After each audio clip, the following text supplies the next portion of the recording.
Muy buenas tardes a todas y a todos.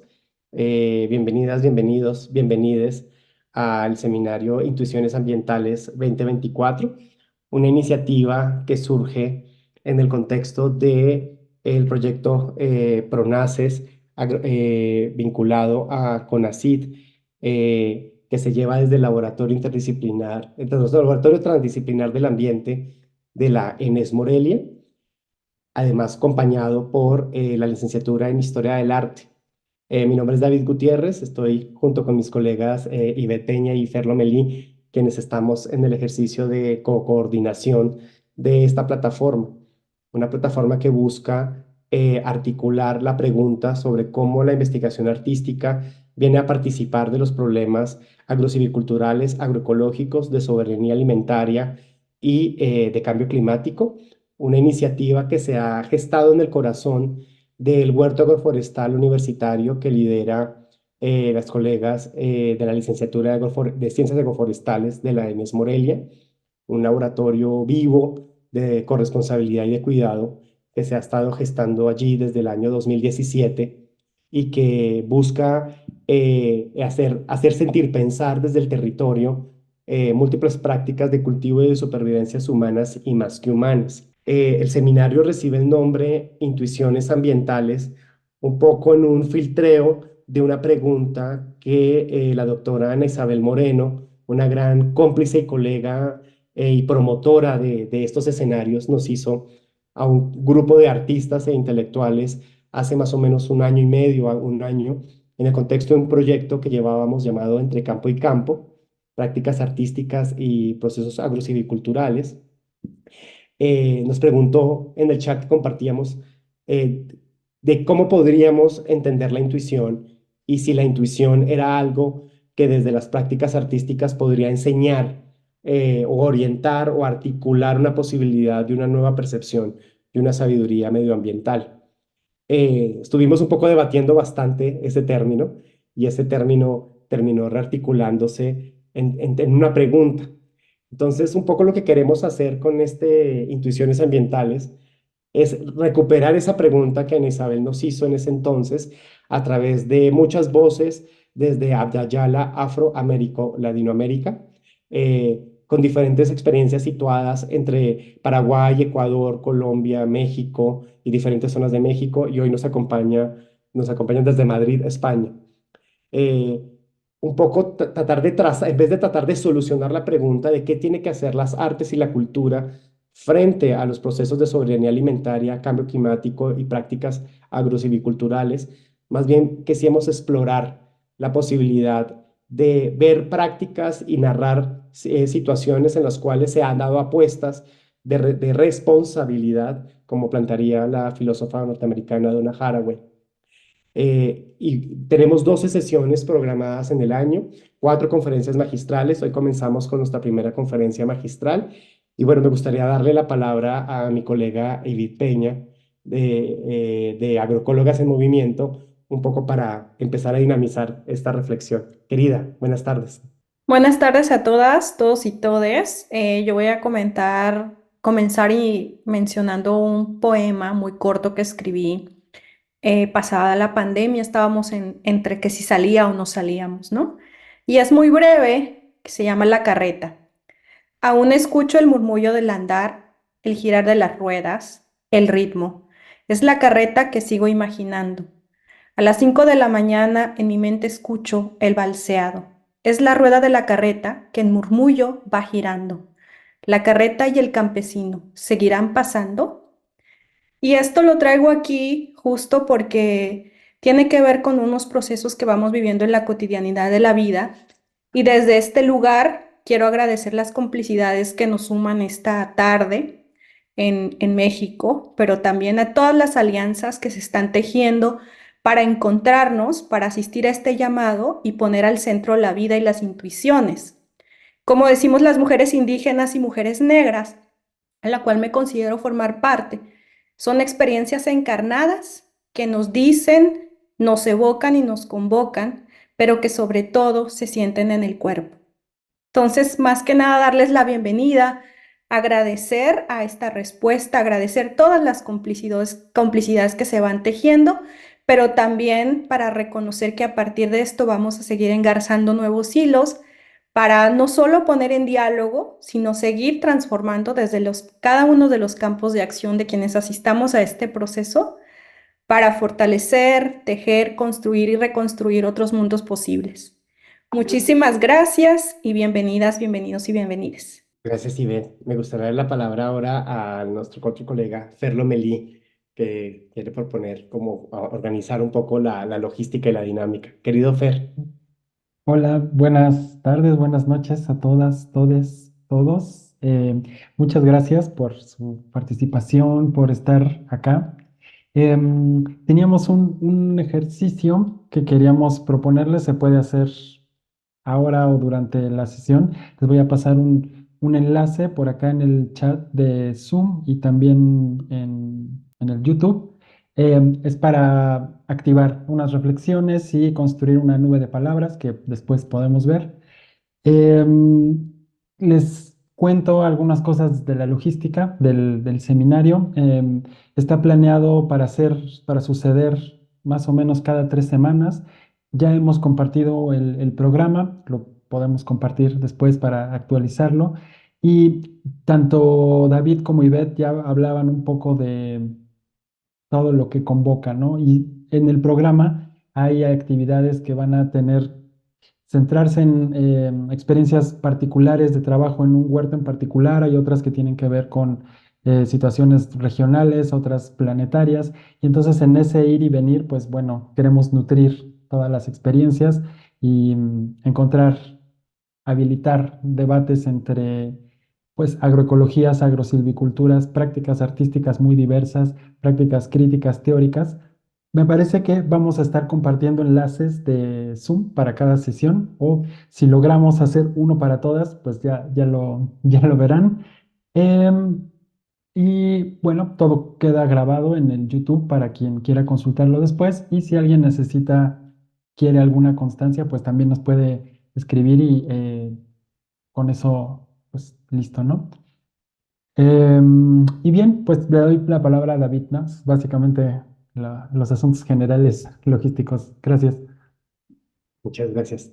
Bueno, me gustaría mucho presentar a nuestro invitado, primer invitado de esta jornada 2024, Jaime Bindel, autor del libro Cultura Fósil, Arte, Cultura y Política entre la Revolución Industrial y el Calentamiento Global. Me va a permitir hacer dos pequeñas reflexiones. Jaime Bindel, doctor investigador, maestro en filosofía, doctor en historia del arte, maestro en filosofía, investigador español, que desde una vertiente de la reflexión de la teoría crítica ha abordado debates con respecto a la ecología política y sus sinergias y retos con el ambientalismo, la teoría, el marxismo cultural y las reflexiones sobre el arte conceptual y los compromisos políticos desde la práctica cultural. Yo tengo que confesar que Jaime, además de ser una de las personas que más he leído y que más he acompañado, ha sido un gran cómplice durante muchos años.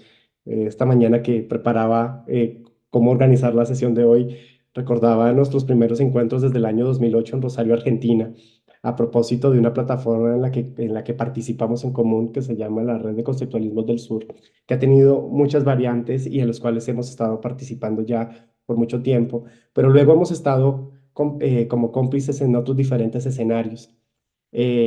Pensando en los últimos años, sobre todo en el contexto pandémico, cómo estamos entendiendo desde las prácticas culturales nuestra participación y compromiso y prácticas de supervivencia en el contexto del declive económico, ecológico, económico, social y ambiental que estamos enfrentando. Si bien podría yo reclamar que Jaime es historiador del arte, hace más que historia del arte, sino que la historia del arte se convierte en un territorio en el cual podemos pensar una serie de preguntas que cada vez están ganando relevancia en otros diferentes escenarios que no necesariamente eran los territorios inmediatos de pensar los problemas ambientales. El problema de los imaginarios energéticos, el consumo de hidrocarburos y la combustión se ha convertido para Jaime en un tema casi obsesivo desde el contexto pandémico hasta ahorita, en la publicación del año pasado de Culturas Fósiles, pero también la versión anterior del documento que se llamaba Estética Fósil, en el cual nos reta un poco a darnos cuenta cómo en términos de lo que imaginamos que es la práctica cultural y la práctica artística, subyace un inconsciente. Debatíamos en el seminario que compartimos con estudiantes de la ENES Morelia esta semana, un inconsciente y una adicción a los hidrocarburos y a la combustión en una manera muy singular, moderno-colonial, de entender la energía y de engancharnos con un modo particular de la energía. No es que no haya otras posibilidades energéticas, no es que no las hayan habido, no es que no es que no nos hayamos alimentado y crecido con otras posibilidades energéticas, sino que hemos normalizado un tipo particular de experiencia energética, de hidrocarburos y de combustión, que está entablando y ensamblando un tipo particular de relación ecosistémica y ambiental. El trabajo de Jaime, a diferencia de otros colegas como André y Patricio, con su libro El ojo ecológico, The Ecological Eye, ensamblajes ecocríticos en la historia del arte, reclama no solamente una historia de cómo las artes han documentado o han sido el territorio de experimentación de nuevas relaciones ecosistémicas, sino que Cultura Fósil va más allá a retarnos en darnos cuenta cómo somos partícipes en términos de nociones como de autonomía, contemplación, disfrute o consumo. Estamos normalizando un tipo particular de consumo energético y de producción de combustiones y de adicciones a los hidrocarburos, que ya están llegando a un nivel que está comprometiendo la propia existencia de nuestras propias vidas, además de produciendo una serie de desigualdades sociales estructurales. Eh, ya para darte la palabra, Jaime, te quiero agradecer muchísimo que te hayas dispuesto tan tarde ya en la noche en Madrid, poder acompañarnos hoy en tal vez la primera presentación latinoamericana de tus reflexiones. Así que, pues, muchas gracias. Pues muchísimas gracias a David por la invitación, por las palabras que han sido muy cálidas y que además, por supuesto, me retrotraen como a toda una serie de hitos comunes, ¿no? Que efectivamente hemos compartido desde hace ya bastantes años. Y también le agradezco haber situado muy bien los términos en los que yo voy a iniciar mi reflexión o mi presentación. David me ha sugerido que hable durante aproximadamente una hora, así que voy a tratar de ajustarme a ese tiempo. Ya adelanto que he preparado mucho material, demasiado probablemente. Entonces, quizás queden algunas cuestiones pendientes que puedo desarrollar después en la discusión. Y hay algunas otras que probablemente voy a sugerir como parte de ese mapa de pensamiento que menciona David. Igualmente, en ese caso, pues podemos volverlo con más detalle.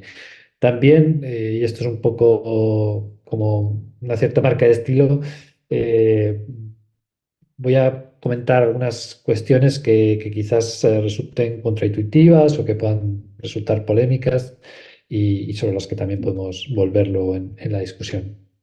Em, bueno, el recorrido que os voy a proponer parte efectivamente de estos dos libros que ha mencionado David. Estética fósil, Imaginar de la energía y crisis ecosocial, que publiqué en 2020, y este más reciente, Cultura fósil, arte, cultura y política entre la revolución industrial y el calentamiento global, que salió el año pasado en ACAL. Los dos libros se pueden leer casi como una suerte de díptico. El primero quizás tiene una orientación más teórica, de fijar un cierto paradigma interpretativo, y el segundo, pues una pulsión más genealógica, ¿no? De reconstruir esas relaciones entre arte, cultura y política en el arco cronológico que marca el título.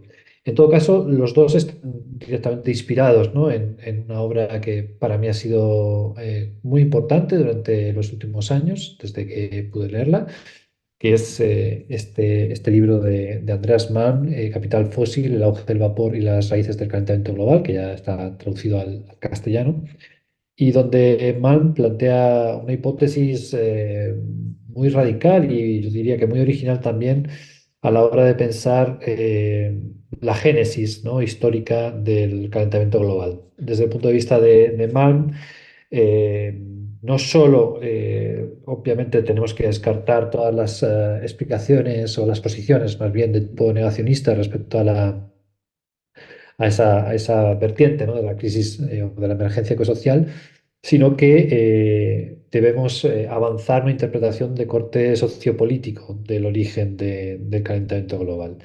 Desde el punto de vista de Malm, el recurso que hemos normalizado a los combustibles fósiles como fuente energética de la modernidad industrial no se debió a una cuestión que tuviera que ver con su mejor balance energético o con su precio más favorable en relación a otras fuentes de energía primaria, como las corrientes de agua, sino que sobre todo se debió a que se convirtió en una matriz energética mucho más propicia para el nuevo régimen de producción industrial que se está desarrollando particularmente en Gran Bretaña de la mano del capitalismo decimonónico, ¿no? Desde el punto de vista de Malm, en la medida en que una conquista obrera, como fue la jornada laboral de las 10 horas, se hacía incompatible con otras fuentes de energía de la industria textil, como pudieran ser las corrientes de agua, ¿no? En la medida en que las corrientes de agua, como en general todas las energías renovables, pues tienen un carácter más intermitente, más estacionario y demás, que se hacía incompatible con una jornada laboral pautada de acuerdo a un horario específico, donde la clase capitalista pues comenzó a requerir, o sea, requirió finalmente de una energía como mucho más explosiva, ¿no?, que fuera más fácilmente almacenable, más fácilmente transportable también a los núcleos urbanos, como era el carbón. Y eso es lo que acabó decantando la balanza, ¿no?, en favor de esa fuente de energía primaria. De alguna manera, lo que plantea mal es que, por tanto, debemos relacionar directamente las formas de organización del trabajo, la lucha de clases y fenómenos ecológicos como el calentamiento global, que nos sitúa, como sabemos todas, ¿no?, en una situación, en una trayectoria crítica actualmente. Sin embargo, esa explicación que aporta Mann carece de un trabajo más específico con las fuentes visuales, ¿no?, y también con las narrativas culturales que acompañaron ese mismo proceso. Entonces, esto es lo que he tratado de reconstruir en estos dos libros, ¿no? O sea, cómo las imágenes, ¿no?, a través de los perceptos y afectos que generan de la producción de subjetividad, por decirlo en un sentido más genérico, pues han acompañado a lo largo de la modernidad industrial la construcción de una determinada cosmovisión donde ese recurso a los combustibles fósiles se ha normalizado, ¿no?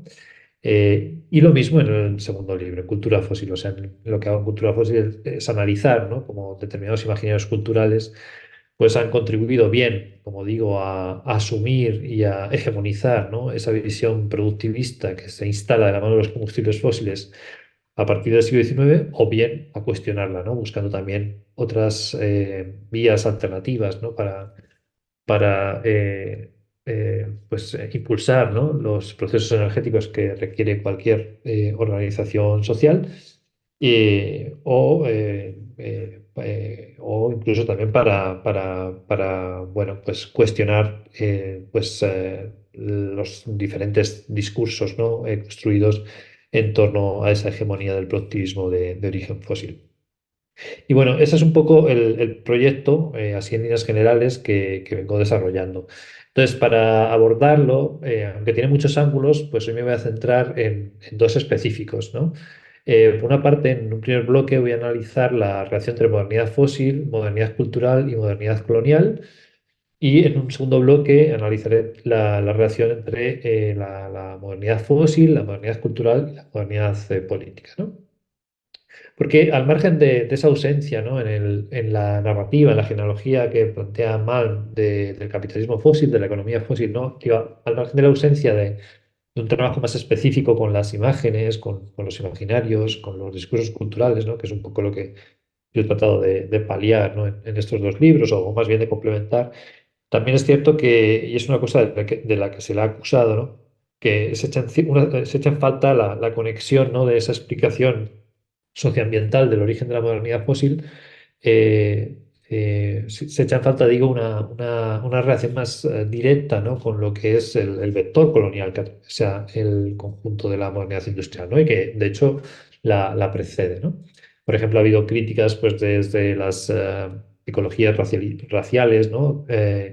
A propósito del olvido en Mann, ¿no? Del papel que jugaba el algodón en esa misma industria textil, ¿no? Que obviamente nos remite pues, a toda la economía de las plantaciones, a la explotación de la mano de obra esclava, en fin, toda una serie de dimensiones que no están integradas en la explicación de Mann. Pero a mí también me ha interesado, ¿no? En estos libros pues, recuperar la conexión entre la modernidad colonial, ¿no? Y en concreto la modernidad colonial que detona el llamado descubrimiento o la conquista de América, ¿no? Eh, esa variante, ¿no? De esa modernidad colonial durante la modernidad industrial, ¿no? Y en ese sentido, una imagen que ha sido muy útil es este monumento que diseñó Alberto Palacio, un ingeniero vasco, bueno, en memoria de Cristóbal Colón, ¿no? En la década de los años 90 del siglo XIX, donde si os fijáis en la imagen de derecha de la diapositiva, pues convertía el conjunto del planeta, ¿no? En una inmensa máquina de vapor, ¿no? De repente es como una suerte de planetarización, ¿no? De esta modernidad fósil de la que vengo hablando, donde en la parte inferior del edificio, en la peana, pues se quemaban cantidades ingentes de carbón para alimentar como esa maquinaria industrial en la que se ha convertido el conjunto del planeta. Y este monumento que no se llegó nunca a construir, pues acá aparecía coronado por la carabela de Colón. Obviamente, esta imagen debe ser leída también en el contexto de lo que era la restauración española, ¿no? Ese momento en el que España estaba perdiendo, o había perdido, o estaba a punto de perder sus últimas colonias, y por tanto la imagen contribuía, ¿no? A situar, siquiera fuera imaginariamente, al país, ¿no?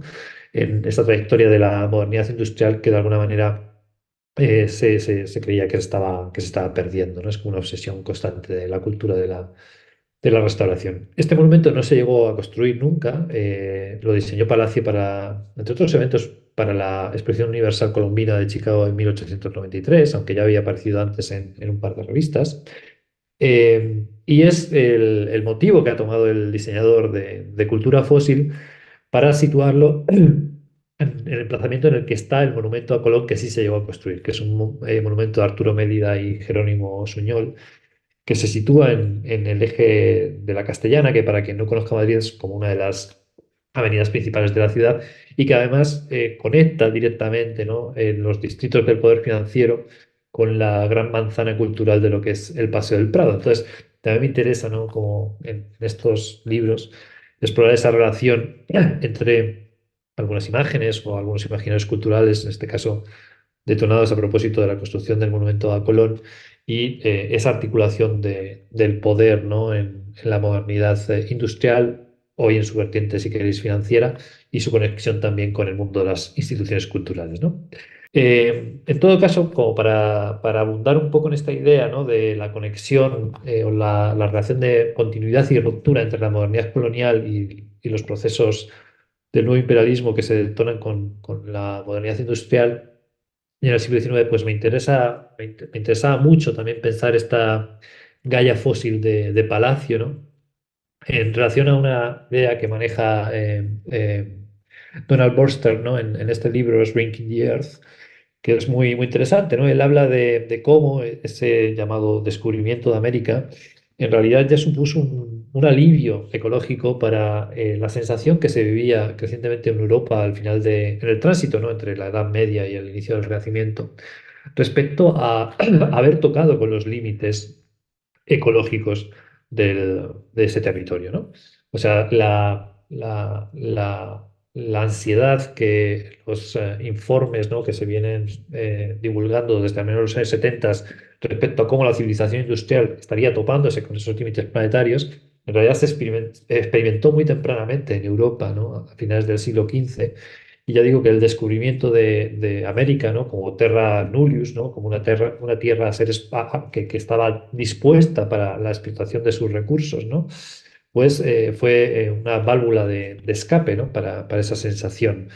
En ese sentido, Forster, ¿no? Recupera algunos mapas muy importantes de la época, como el de Rudolf Mercator, ¿no? Donde se identificaba el nuevo continente, ¿no? El nuevo mundo, el llamado Nuevo Mundo, con una segunda tierra, una suerte de segunda tierra. Entonces, lo que me interesa es ver cómo en la ilustración de Palacio que se acaba de mostrar, esa segunda tierra, que de alguna manera describiría, ¿no? El desplazamiento horizontal de la civilización occidental a través del Océano Atlántico, se ve complementada, ¿no? Por una tercera tierra, ¿no? Un tercer lugar donde incorporar, ¿no? Esos recursos que van a permitir mantener los relatos del progreso, que en este caso no es un desplazamiento horizontal a través del océano, sino un desplazamiento vertical, ¿no? Hacia lo que es la necrosfera situada por debajo de la superficie terrestre, ¿no? Esa explotación de los combustibles fósiles. Y aunque no me voy a meter en eso, en el libro, en Cultura Fósil, hablo de un tercer movimiento, ¿no?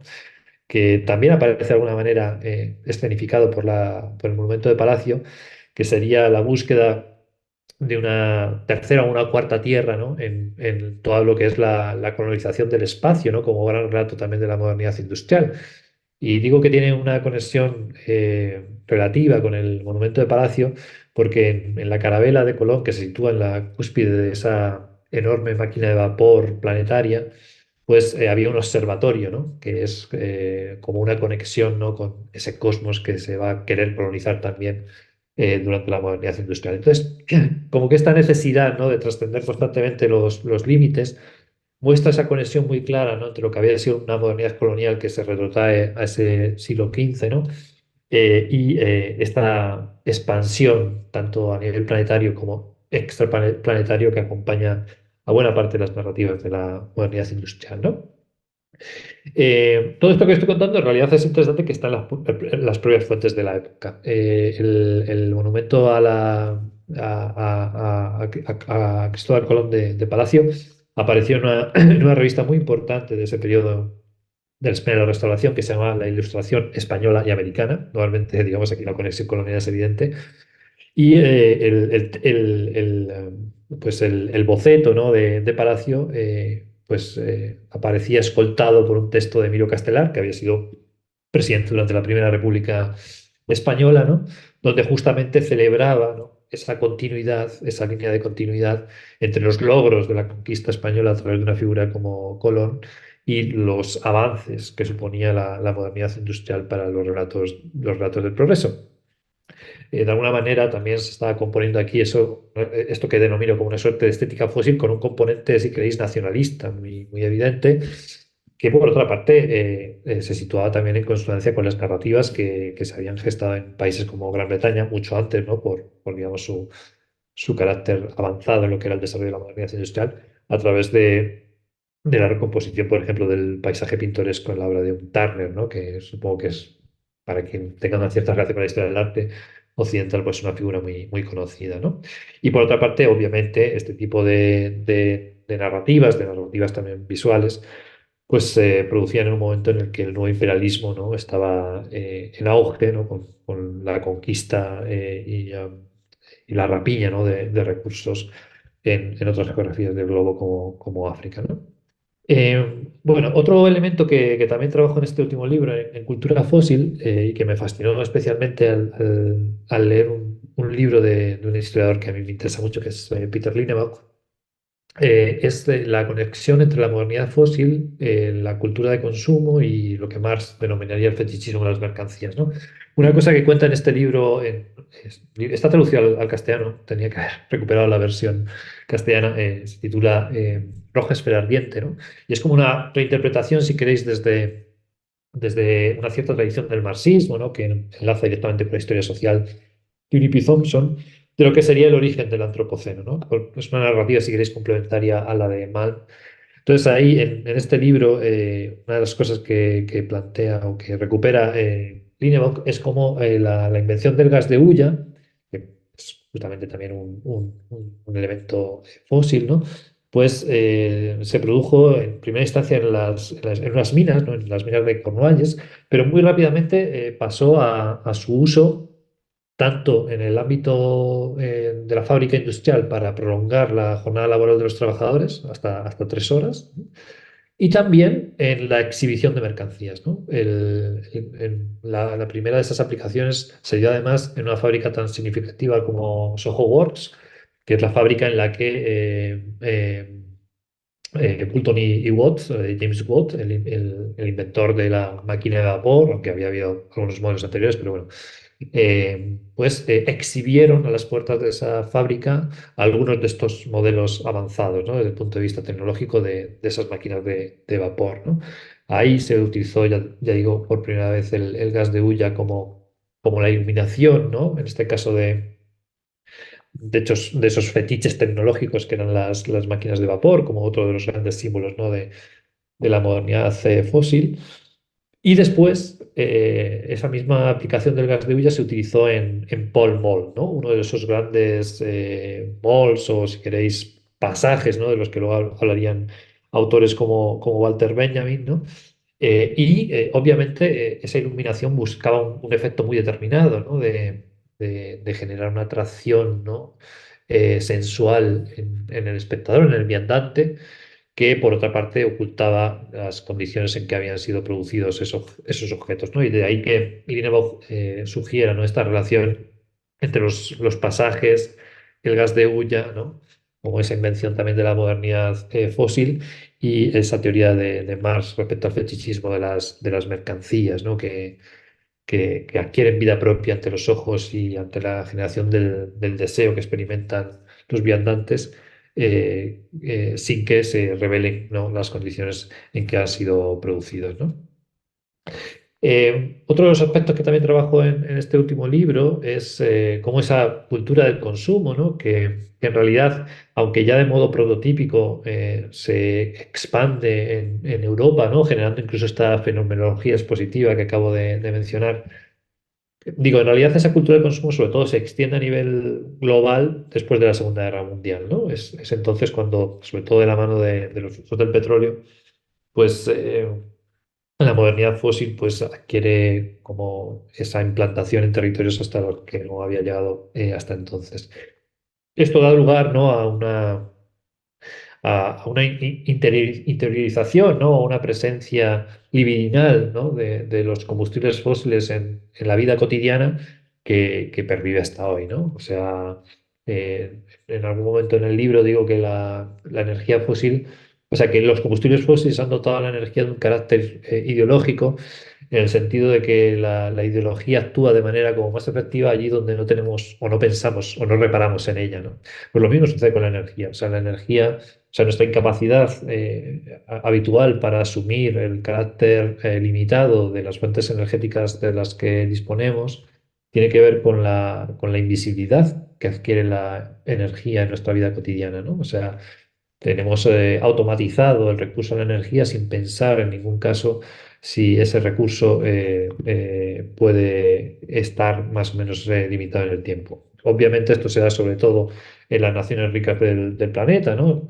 Donde por otra parte también esa normalización de la energía pues convive con fenómenos de pobreza energética y esto sería más matizable, ¿no? Para el caso para el subglobal. Pero bueno, es una cuestión que la propia disposición de las infraestructuras, ¿no? de la modernidad fósil ha facilitado, ¿no? Por ejemplo, a través de la construcción de oleoductos, ¿no? Que normalmente no, o sea, permanecen ausentes a la mirada, por no hablar de todas las infraestructuras que conviven con nosotras, ¿no? En el ámbito doméstico, ¿no?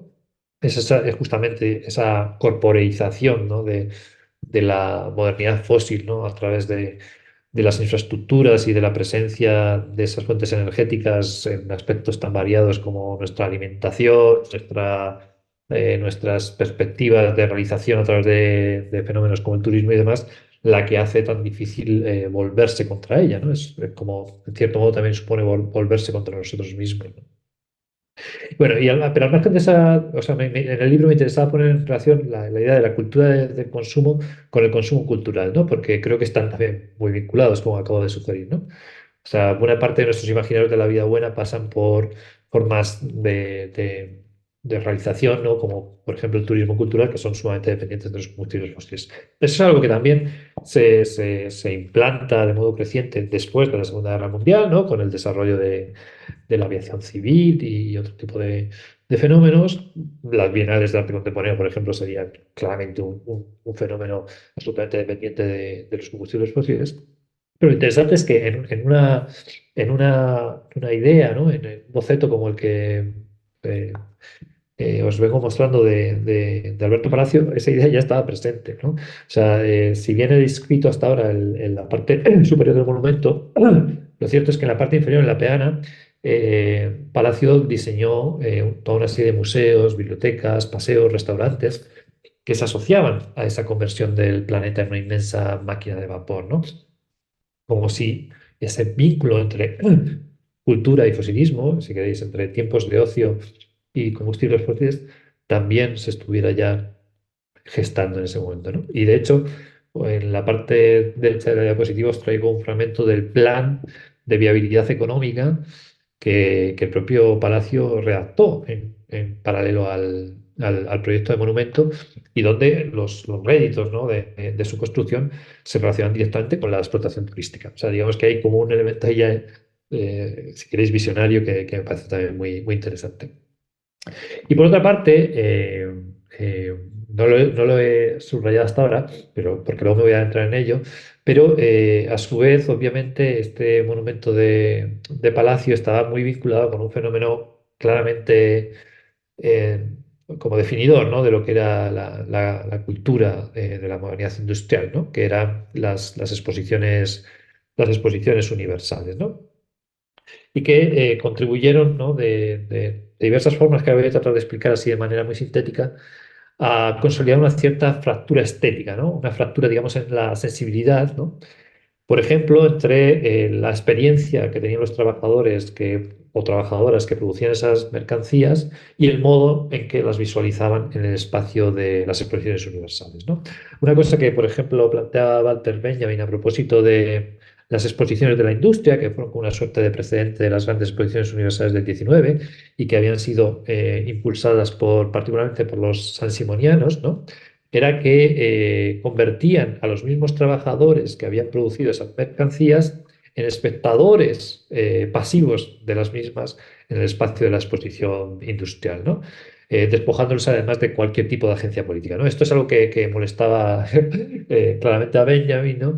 Y que se asocia directamente con lo que era la propia ideología utópica de los sansimonianos, donde el desarrollo industrial, si bien supuestamente iba a garantizar la felicidad universal, pues no ponía en cuestión las diferencias en términos de clase, ¿no? O sea, digamos, en ese sentido era como una ideología de corte conservador, ¿no?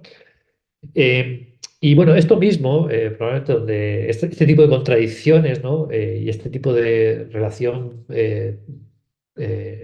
eh, ambivalente, ¿no? Entre lo que se hace visible y lo que no en los espacios culturales de la modernidad industrial, y esto podría extenderse claramente al museo, pero bueno, me he centrado en las exposiciones universales. Es muy interesante cómo se da en la gran exposición universal, ¿no? del siglo XIX, que es la exposición universal de 1851 en el Crystal Palace de Londres, un edificio que diseñó Joseph Paxton, y donde bueno, diversas naciones del planeta estaban como invitadas, ¿no? a mostrar su producción industrial, ¿no? Ahí no solo se daba esta deslocalización de los objetos, ¿no? o de las mercancías que eran exhibidas en el ámbito de la exposición respecto a sus condiciones de producción, que es algo que inspiró, de hecho, al propio Marx, ¿no? Su reflexión sobre el fetichismo de las mercancías cuando visitó la exposición en Hyde Park, en Londres, sino que además se da una circunstancia interesante, y es que frente al carácter limpio, diáfano y homotérmico que habían tenido los invernaderos, ¿no? Que también están muy vinculados a la historia colonial, ¿no? Como espacio donde se albergaban las plantas exóticas y demás de las colonias. Digo, pero al margen, o sea, esa visión, ¿no? del invernadero como un espacio transparente, homotérmico y demás, en realidad se está ocultando que por la escala misma del edificio, ¿no? Y digamos por esa relación, si queréis, con la sociedad del espectáculo, como digo en la diapositiva, pues en realidad el Palacio de Cristal de Paxton, a diferencia de, ya digo, de lo que venía siendo la tradición arquitectónica de los invernaderos, tuvo que alimentarse con calderas de vapor, o sea, dependientes por tanto del carbón y dependientes por tanto de los combustibles fósiles, ¿no? Entonces, ahí también me interesa como indagar en eso, ¿no? En cómo la fenomenología expositiva del museo, ¿no? Con su carácter aséptico, con su insistencia en la conservación de las obras, con su insistencia en generar un espacio transparente, ¿no? Que en el caso del museo, de la galería, vinculamos también a todos los discursos relativos al cubo blanco y demás, en realidad está escondiendo también las condiciones energéticas que hacen posible, ¿no? Una determinada estabilidad térmica y demás. Y bueno, en realidad el monumento de Palacio, ya digo que se inscribía en esta misma lógica de las exposiciones universales. De hecho, o sea, aquí en el diseño que os muestro aparece junto al Palacio de Cristal, en este caso del Parque del Retiro de Madrid, que es una suerte de réplica a una escala mucho menor de lo que había sido el Palacio de Paxton para la Exposición Universal del 51. Y de hecho el propio Palacio había participado directamente en la construcción también del Palacio de Cristal, ¿no? Donde, como quizás algunas sepáis, pues se realizó esta exposición en la que se mostraron pues plantas y integrantes de diversas etnias, diversos pueblos procedentes de Filipinas, que es una de las últimas colonias que en ese momento le quedaba a España, ¿no? Y lo traigo también para mostrar, ¿no?, esa relación directa, ¿no?, entre estos espacios expositivos de la modernidad industrial y la exhibición colonial, ¿no?, de poblaciones racializadas, ¿no?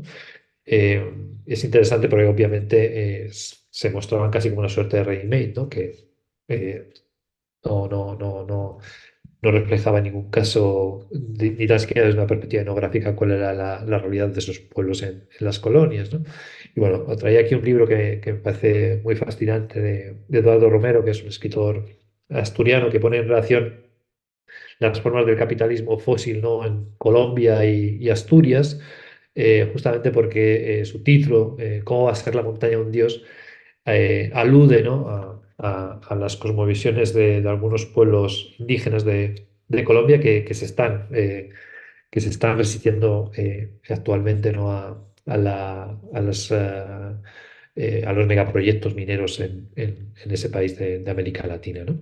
Bueno, y ya para concluir con esta primera parte de la exposición, pues también una cosa que he trabajado, que quizás, bueno, es más clave de lo que es la historia interna del Estado español, es cómo también el desarrollo paulatino de la modernidad industrial, ¿no?, en países como España dio lugar a una división del territorio, ¿no?, que replicaba internamente, si queréis, también esta relación extractivista con las colonias, ¿no?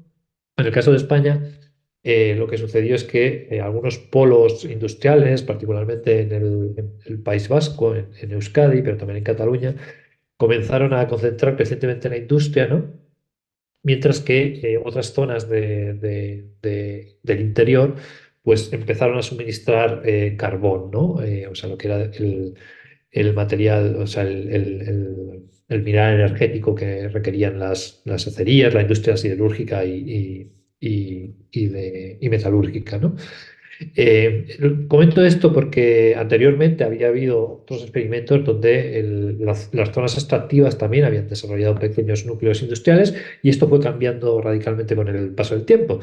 Y lo subrayo porque, como he dicho al principio, Alberto Palacio era un ingeniero vasco y era hijo, no casualmente, de uno de estos empresarios de Portugalete, ¿no?, que está también detrás de la creación de algunas de las empresas de los bancos más importantes de Euskadi y en general del Estado español, ¿no?, en esa época, entre finales del siglo XIX y principios del XX, y que había hecho fortuna como indiano en México. O sea que, digamos, aquí como la triangulación también entre todos estos elementos que os estoy comentando, pues creo que es interesante, ¿no? Bien, la segunda parte de la presentación, como os decía, va a estar dedicada a esta relación entre modernidad energética, modernidad cultural y modernidad política. Bueno, voy a desarrollar algunos temas que ya he esbozado también anteriormente, pero desde una óptica diferente, ¿no? También traía esto que acabo de comentar respecto a la división interna del propio Estado español, ¿no?, entre zonas de extracción, zonas de producción industrial y demás. Porque no sé si esto está sucediendo del mismo modo en algunos países de América Latina, pero es interesante que ahora mismo están proliferando ciertos discursos, ¿no?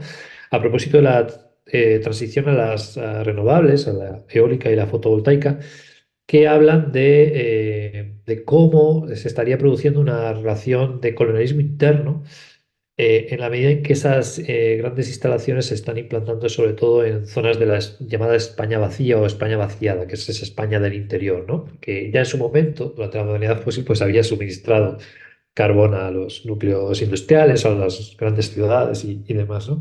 Y yo creo bueno, que ahí hay elementos que son ciertos, aunque me genera algunos problemas aplicar la categoría de colonialismo al contexto español, porque creo que desvirtúa, digamos, el uso del concepto en relación con otras geografías donde tiene, desde mi punto de vista, mucho más sentido. Pero también creo que hay elementos ahí que son delicados, ¿no? En la medida en que muchas veces pues, las resistencias que se plantean a esta implantación de las renovables en un momento muy crítico, ¿no? de la necesidad de implementar esa transición energética ante la amenaza que supone verdaderamente el calentamiento global, ¿no? Se da de la mano de cierta valorización del paisaje de acuerdo a parámetros que son cuestionables, ¿no?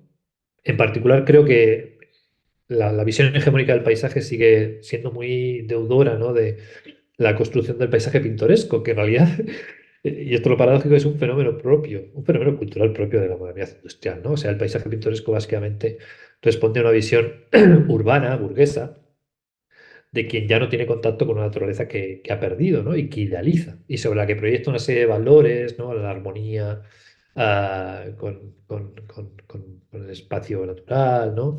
La integración de los seres humanos en el paisaje, que da cuenta ante todo de una nostalgia por un lugar que la historia propia de la modernidad industrial estaba dejando atrás, ¿no? Y que o sea, de pasada o por el camino, pues ocultaba deliberadamente, por ejemplo, el modo en que ese paisaje rural se estaba viendo afectado por prácticas como el cercamiento de los territorios comunales, ¿no? Por la cesura histórica que iba a acabar con todas esas formas de vida en común, ¿no? De eso que Ipizonson llamó las ecologías morales, ¿no? De las áreas rurales que en Europa en buena medida fueron arrasadas por el desarrollo de la modernidad industrial. Y ya digo que la mirada que proyecta el paisaje pintoresco históricamente sobre esa naturaleza del mundo rural omite además conscientemente ese tipo de vida anterior, ¿no? Agroganadera. De hecho, por ejemplo, William Gilpin, que fue uno de los primeros teóricos del paisaje pintoresco, pues subrayaba, ¿no? O aconsejaba a quienes practicaran ese género que desalojaran de sus vistas, ¿no? Toda presencia de los trabajos agroganaderos, ¿no? Y lo que me resulta paradójico es que creo que cuando ahora se está recuperando bueno, pues, esa idea del valor paisajístico, ¿no? De ciertos enclaves para cuestionar la implantación de renovables, paradójicamente creo que es una visión muy urbana de lo que es el ámbito rural, ¿no? Que no es consciente de que en verdad la construcción de la mirada del paisaje pintoresco es un fenómeno propiamente de la modernidad industrial, ¿no? Que de alguna manera se quiere cuestionar. Entonces, hay una serie de cuestiones que me parece que son interesantes como para poder discutir. Y bueno, esas mismas omisiones del paisaje pintoresco afectan también a nuevos sujetos, ¿no? De las clases trabajadoras, en particular a los mineros, ¿no? Una cuestión que planteaba ya en un libro clásico del periodo de lo que era el Frente Popular y tal, ¿no? Periodo del antifascismo, los años 40 y demás, un historiador que se llama Francis Klinkender, ¿no? Y es una idea que luego recupera, por ejemplo, Alan Sekula en alguno de sus textos, es que el paisaje pintoresco, cuando se acercaba a las minas, mostraba las minas como ruinas, ¿no? Que aparecían integradas en el paisaje de acuerdo a una sensibilidad romántica, ¿no? Pero que excluían deliberadamente la presencia de los mineros, ¿no? O sea, hay pocas estampas pintorescas de las minas donde aparezcan los trabajadores o las trabajadoras, ¿no? Y eso es algo que en general se extiende al siglo XIX. O sea, la fotografía también accede muy tardíamente a lo que es el interior de la mina, ¿no? Que aparece en la literatura de la época identificado como un espacio del Averno, como un espacio de lo infernal, ¿no? La primera de esas fotografías es esta que os muestro, una fotografía de los años 60 de una mina en Virginia City, ¿no? Y es interesante porque de alguna manera ese ocultamiento deliberado de los trabajadores mineros tenía que ver también con una partición de la sensibilidad, ¿no? Entre lo que era el medio rural, donde los cuerpos de los mineros, también incluso de los mineros niños, podrían ser sacrificados para extraer el carbón de las minas en beneficio, ¿no? de la exuberancia energética de la vida que llevaban las personas, las gentes, ¿no? Y sobre todo las clases sociales más privilegiadas de las ciudades, ¿no? Y eso está, por ejemplo, detrás de algunas de las fotografías que se sitúan en el origen de la fotografía social, ya a principios del siglo XX, ¿no? Como esta obra de Lewis Hine, ¿no?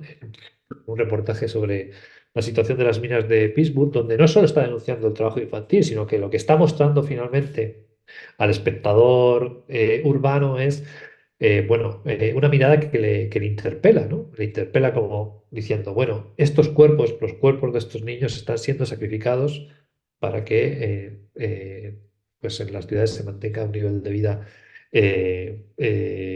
muy profuso, ¿no? En el reclamo de fuentes de energía y materiales. Y es una cuestión que está también detrás, yo creo, quizás mucho más importante, de hecho, que la propia oposición a las renovables de estas discusiones que os vengo recogiendo, ¿no? O sea, como que hay una suerte de afrenta histórica, ¿no?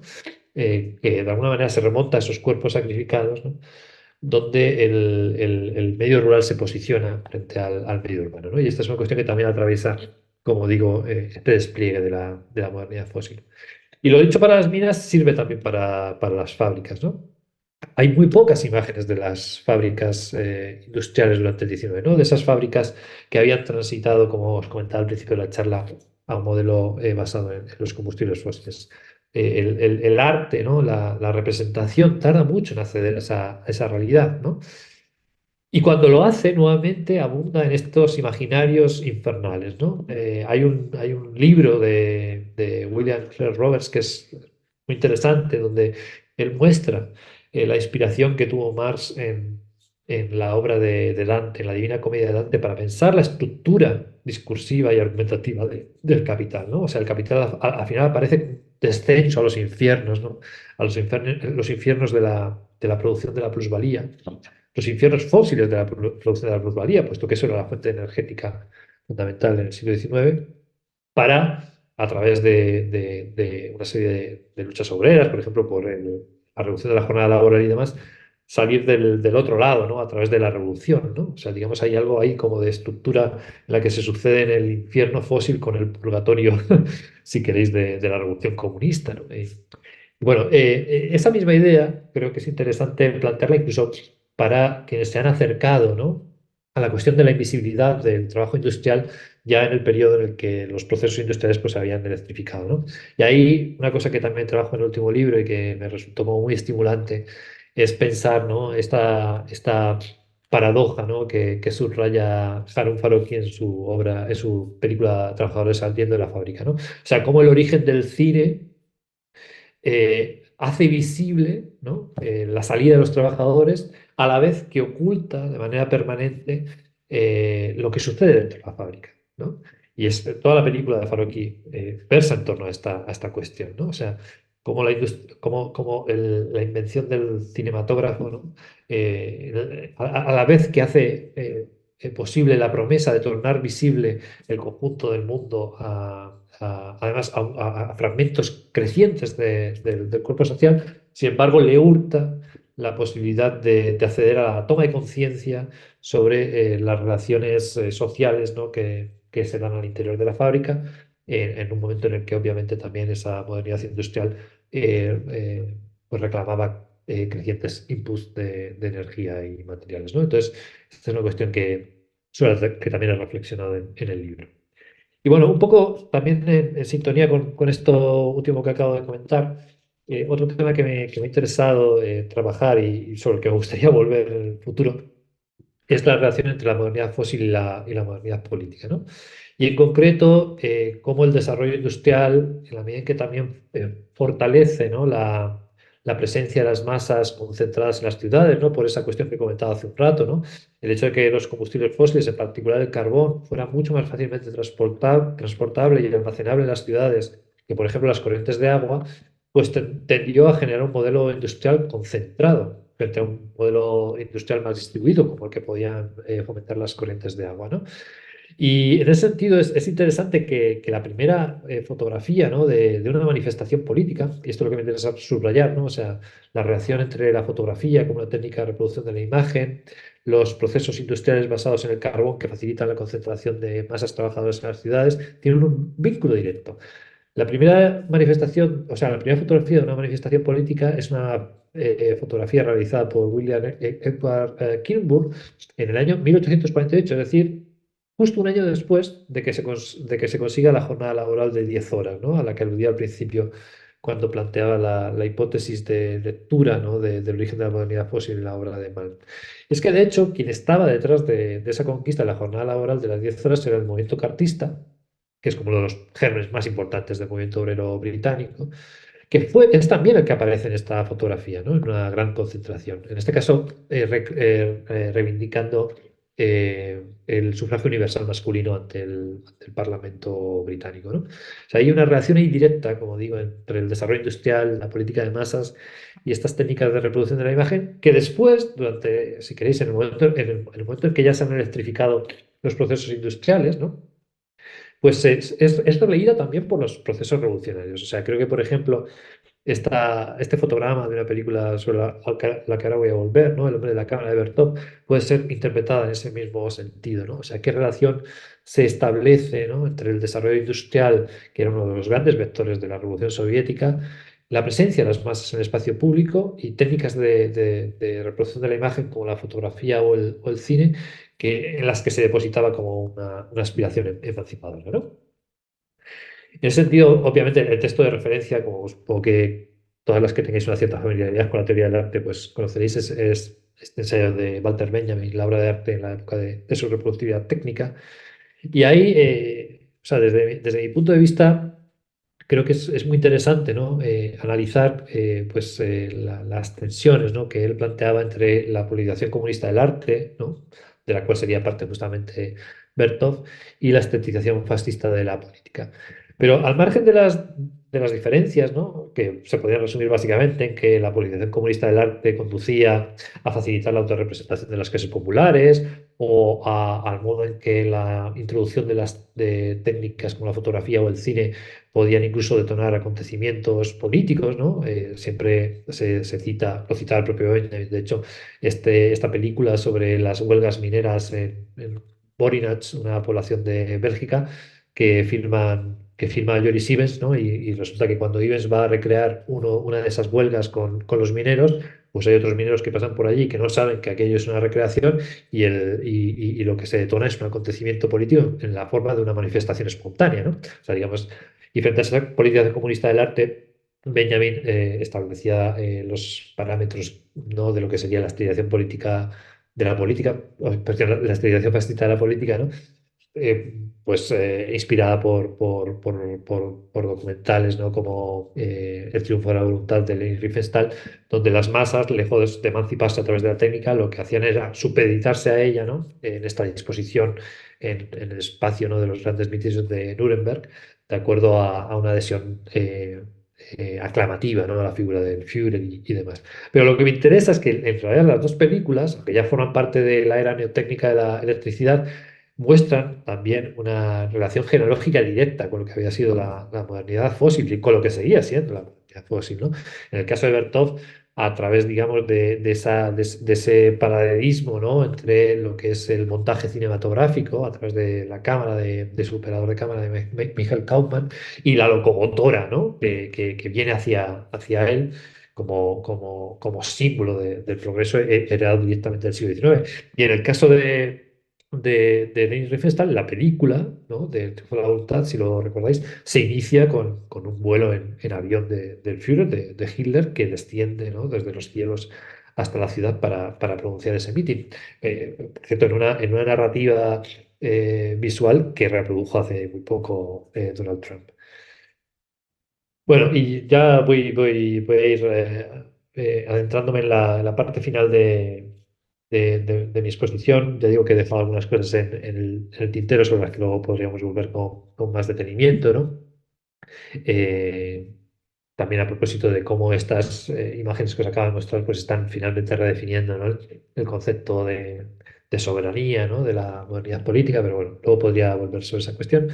Y un tema que me ha interesado trabajar ya en este último libro y que me interesa desarrollar más de cara al futuro es esta relación entre regímenes políticos, regímenes energéticos e imaginarios culturales, ¿no? Entonces hay un primer momento de tensión, que ya digo que esto ya lo he trabajado en el último libro, son los documentales del New Deal, en particular los documentales relacionados con la transición energética que crearon algunos cineastas, ¿no? Vinculados a algunas de las agencias que impulsó el gobierno federal de la administración Roosevelt, en un momento, el de los años 30, donde Estados Unidos, como sabéis, pues vivía pues tanto lo que eran las consecuencias del crack del 29, la Gran Depresión, pero también crisis ecosociales de un calado enorme, como las producidas por las grandes tormentas de arena, ¿no? En el centro del país, que forzaron a emigraciones masivas, ¿no? Hacia la costa oeste, en particular hacia California, de la población,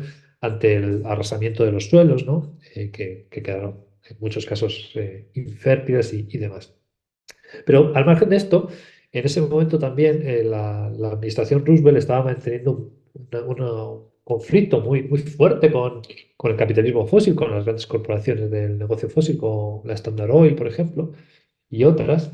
Y entonces en ese momento el gobierno federal se propone la necesidad de impulsar una transición energética basada sobre todo en la producción hidroeléctrica, ¿no? En la construcción de grandes presas, por ejemplo, en el cauce del Mississippi y a través de la creación de la Tennessee Valley Authority. Y involucra, ¿no? Una faceta propagandística, si queréis, a una serie de cineastas y también de fotógrafos, de cartelistas, para dar forma visual, ¿no? A esa narrativa. Bueno, desde ese punto de vista es que he recogido, he recuperado una serie de campañas gráficas como esta que os muestro aquí de Lester Bill, Here It Comes, o sea, aquí llega, que básicamente lo que hacía era mostrar, ¿no? El modo en que la electrificación de las granjas, ¿no? Vinculadas con la imagen mítica del colono y demás como símbolo fundacional de la nación, podían facilitar la vida de unas de las personas, ¿no? De los segmentos sociales que más se habían visto afectados por las tormentas de arena, ¿no? Puesto que estas grandes presas, a través de la producción hidroeléctrica pues, y del tendido, ¿no? de grandes cables de conexión eléctrica, pues iban a facilitar ese proceso de electrificación, ¿no? Esto se percibe también con mucha claridad en una película muy fascinante de Pare Laurent, titulada The River, El río, ¿no? Que es una alusión al Mississippi y donde él plantea casi como una historia ecosocial de la propia nación norteamericana, ¿no? Que se remonta a lo que es el nacimiento del río y que va recorriendo en los diferentes territorios, ¿no? Relatando pues lo que había sido la historia del esclavismo en las plantaciones, las malas prácticas de los colonos que durante el siglo XIX y principios del XX habían agotado los suelos, los procesos de deforestación de buena parte de ese espacio geográfico, ¿no? Y desde esa óptica crítica, que le generó algún que otro problema, entre otros con los propios granjeros, pues en la parte final del documental aparece, ¿no? Esta intervención de la administración Roosevelt a través de la construcción de presas y de la generación de una nueva matriz energética basada en la hidroelectricidad como una renovación radical, ¿no? de ese pulso histórico de la democracia en Estados Unidos, ¿no? Ya digo, obviamente vista desde hoy es una película que también nos genera algunos problemas, ¿no? En la medida en que sabemos de los impactos socioecológicos, ¿no? Que tiene la construcción de grandes presas, pero que por otra parte se plantea, ¿no? Desde la producción cultural cómo contribuir a impulsar esas transformaciones, ¿no? En la matriz energética que a día de hoy son absolutamente imprescindibles, ¿no? Entonces, son como prototipos, por así decirlo, de narrativos, ¿no? Y también imaginarios que me parece que eso es muy interesante poder revisitar incluso desde la distancia crítica que nos concede el paso del tiempo. Y lo mismo cabría decir de otra película, Power and the Land, ¿no? Del propio David Sims, que mencionaba hace un rato, que, digamos, aunque era un cineasta neerlandés, pues colaboró con diversos eh, gobiernos o empresas de signo más o menos progresista a lo largo de su carrera, ¿no? Esta película se titula Power and the Land y ya aquí directamente en el propio título de la película juega con la ambivalencia que tiene el concepto en inglés, que me parece muy rica, muy inspiradora, ¿no? Power como potencia energética, power también como poder político, ¿no? O sea, está concentrando esas dos dimensiones. En este caso es una película que se aproxima a una familia de granjeros, los Parkinson, que justamente ven transformada de modo radical su vida gracias a la llegada de la electricidad a su granja, ¿no? Es una película que no cuestiona aspectos como el patriarcado, ¿no? Que rige las relaciones intrafamiliares de esa familia.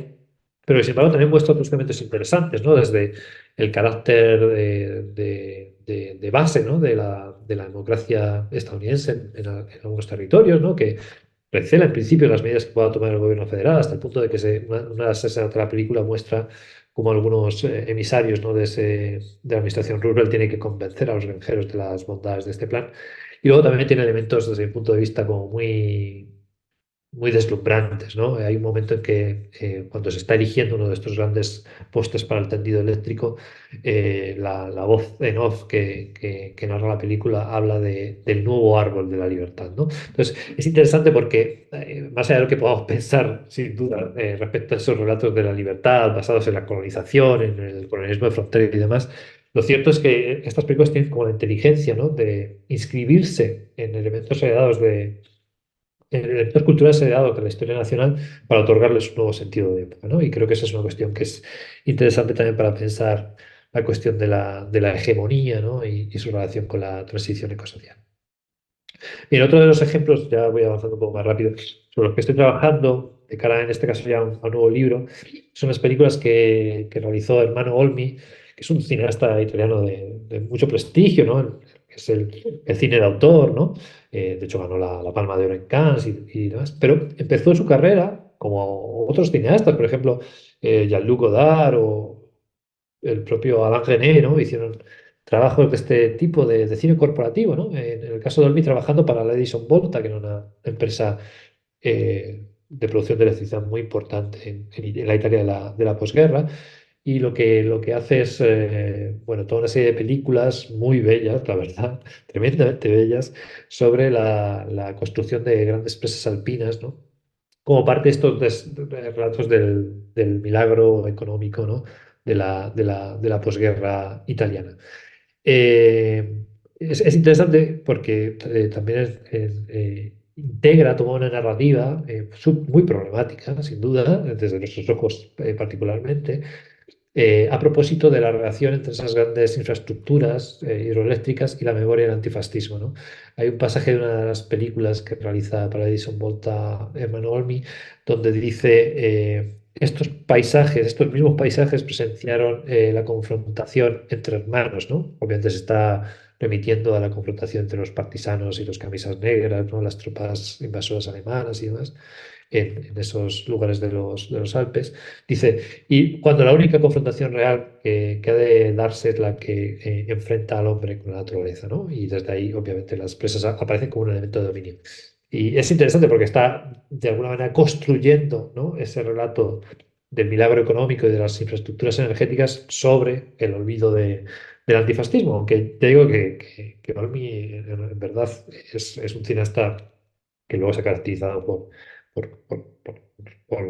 tener una pues una visión abiertamente progresista, incluso por una sensibilidad ecológica y una crítica del industrialismo que le llevó incluso a colaborar en alguno de los documentales que hizo para la Edison Volta con Pasolini. O sea, pero obviamente aquí estaba haciendo un cine corporativo, un cine industrial donde su margen de libertad era limitado, ¿no? Y ya digo que la belleza de los documentales merece mucho la pena, pese a estos elementos discursivos, ¿no?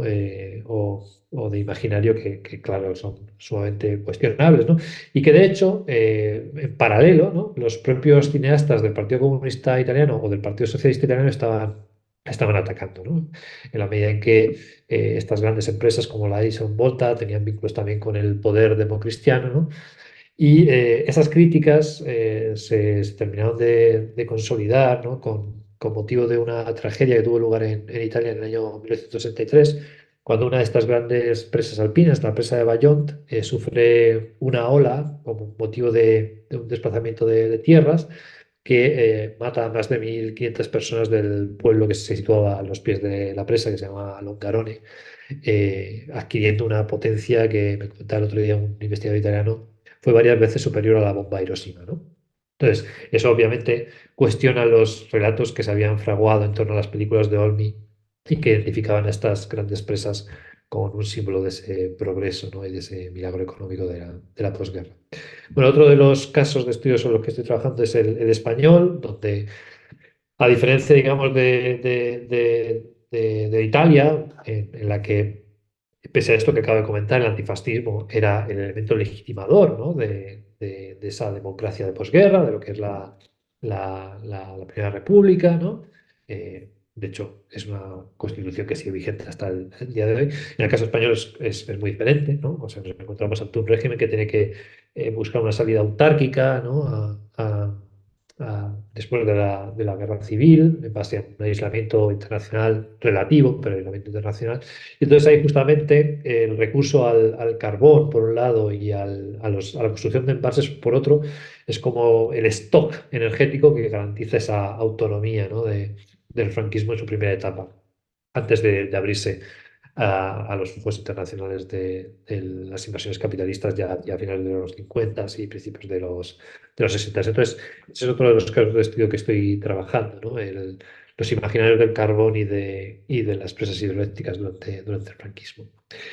Y bueno, ya para concluir, y un poco justamente para tensionar esta imagen hegemónica del régimen de la dictadura, pues también me estoy recuperando de cara, ya digo, a esa futura publicación, pues algunas películas donde también lo ecológico y lo energético se encuentra presente, pero del cine militante del antifranquismo, ¿no? Entonces, por ejemplo, una de las películas que me interesa recuperar es El campo para el hombre, que es una película de Elena Lumbreras, una cineasta fascinante, que además se había formado durante los años 60 en la Cineteca Internazionale de Roma, ¿no? Allí había colaborado incluso con Pasolini, que financia una de sus primeras películas, había tenido relación directa con el operaísmo italiano, y a la vuelta a España pues, realiza una serie de películas muy, muy fascinantes, entre ellas estas, El campo para el hombre, donde se acerca desde una perspectiva de clase, ¿no? al fenómeno de los minifundios, ¿no? Y de la agricultura tradicional en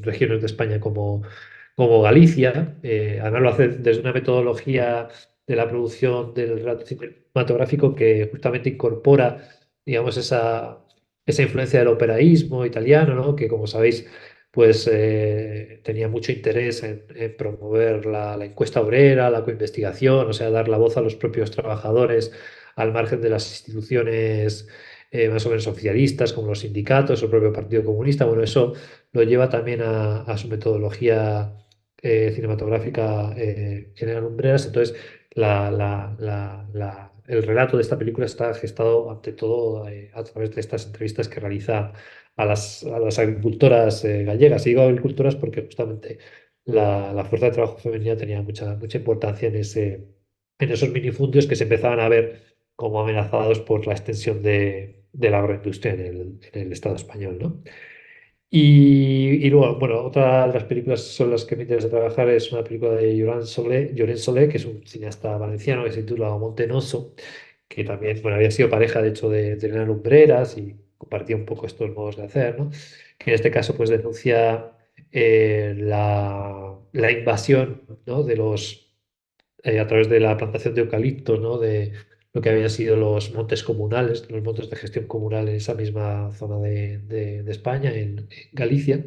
Y finalmente, otro de los referentes sobre los que estoy trabajando, de hecho, me sacado un artículo con un compañero que se llama Alberto Berzosa, es una película de la Cooperativa de Cinema Alternativo, que es también una cooperativa que hacía cine militante durante el antifranquismo, ¿no? De carácter clandestino y demás, pero que ya en democracia realiza esta película, Las Energías, que es las energías, vaya, que es como una suerte de genealogía de la historia de la relación entre la humanidad y la energía desde los tiempos del Paleolítico hasta la actualidad, y que es muy interesante porque además se posicionaba frente a los procesos de transición energética, hoy diríamos corporativos, que se estaban produciendo en ese momento en España, en la España de la transición a la democracia, en los que después de la crisis del petróleo de 1973, pues se quería ver en la implantación masiva de centrales nucleares una alternativa a los combustibles fósiles, ¿no? Y entonces aquí en la película de la cooperativa de cine alternativo hay como una defensa,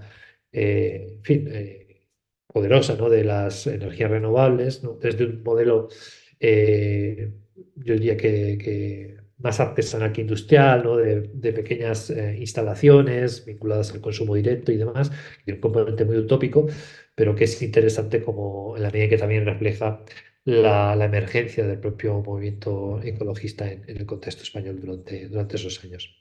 Y bueno, como creo que ya he abusado de vuestra atención y de vuestro tiempo, pues de momento lo dejo aquí. Si queréis, luego ya en la charla pues puedo recuperar algunas ideas o podemos profundizar en cosas que os hayan interesado o que os hayan quedado pendientes. Gracias. Gracias, querido Jaime. En lo que puedes rastrear el chat, que tenemos dos preguntas muy interesantes y importantes, me gustaría a mí como hacer un comentario un poco para motivar y activar la conversación entre las personas que estamos aquí presentes y también desde el canal de YouTube del proyecto, que también está funcionando en este momento. Aquí en esta comunidad de personas que estamos aquí reunidas, habemos colegas que venimos desde las artes, desde la investigación artística, desde la historia del arte, también desde las agrosiviculturas, las agroecologías y otros liderazgos de activismos medioambientales como la soberanía alimentaria y el reconocimiento de las prácticas campesinas y de muchas mujeres también participando en el mundo campesino.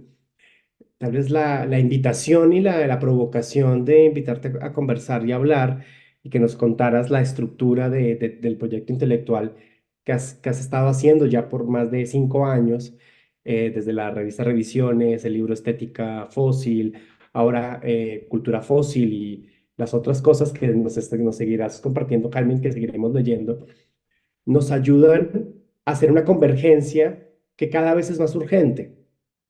Cuando estamos en el territorio de los debates ambientales y los debates territoriales, siempre estamos reflexionando sobre cómo los imaginarios territoriales, las comprensiones mismas del territorio y las sabidurías que han articulado otras posibilidades de una agroecología y una agricultura cada vez más justa, no necesariamente están en los imaginarios de aquellos que administran la jurisprudencia, administran la legislación, administran la inversión o incluso la propiedad de la tierra.